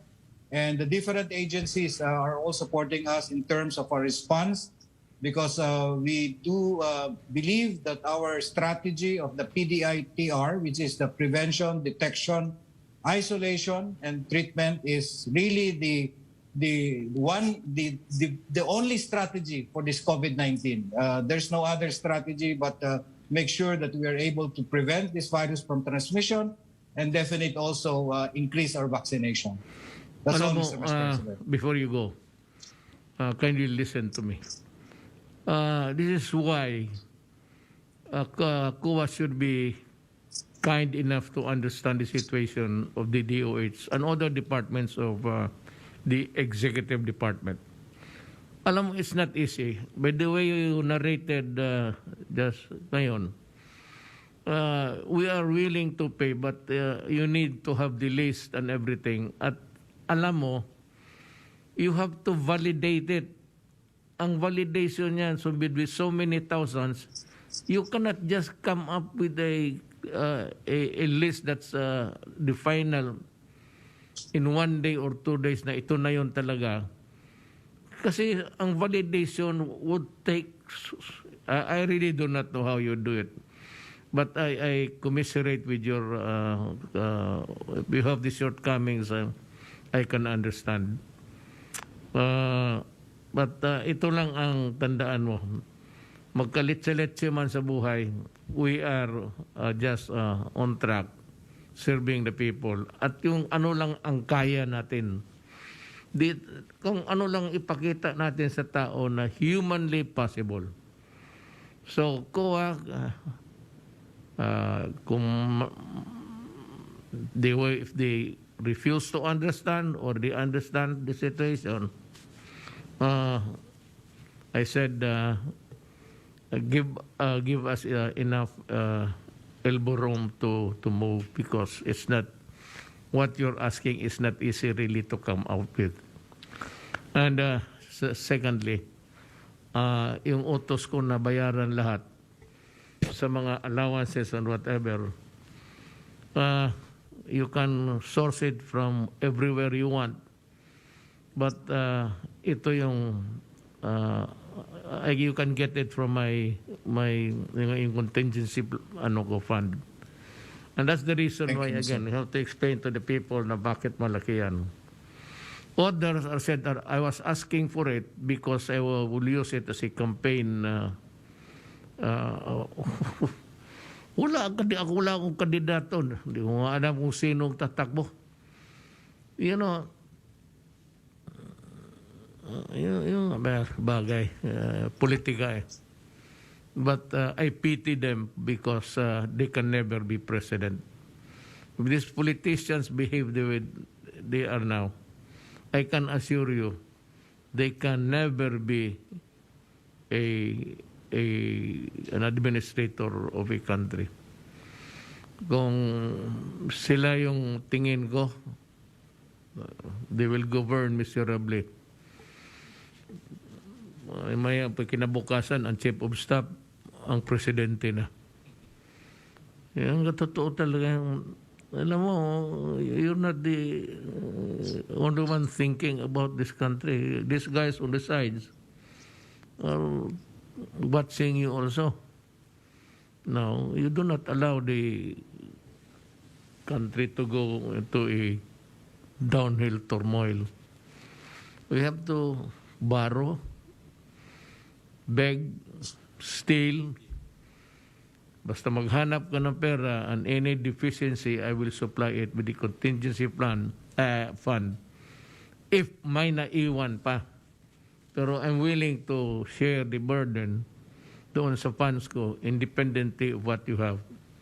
You just raise the money, tell me how much you still need, and if I can provide it, pay immediately.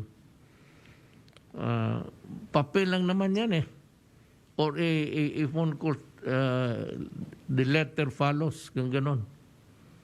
So, mabayaran ka agad yung mga nurses, pati yung tawag ninyo, vaccinator. That's Mga sir, mga healthcare workers augmentation, kasama na ho yung vaccinators po. Healthcare workers augmentation. Basta mabayaran ninyo lahat, that will be billions. But look for the money, and I said I'm willing to share the burden with you. With that, Salamat, we Mr. President. end this meeting, and I'd like to thank everybody, these guys there. Thank you for sharing with us the time. At least I may not have given you the time to say something, but it's getting late, and ang karamihan dito sa namin is they are past their retirement age. Kaya nga nag-retire eh. Kaya nga dito nagtatrabaho uli. So, maintindihan ninyo that this is a mga matatandang magiting na mga lalaki. Salamat, Dr. Vega. At good night to everybody. Thank you, Mr. President.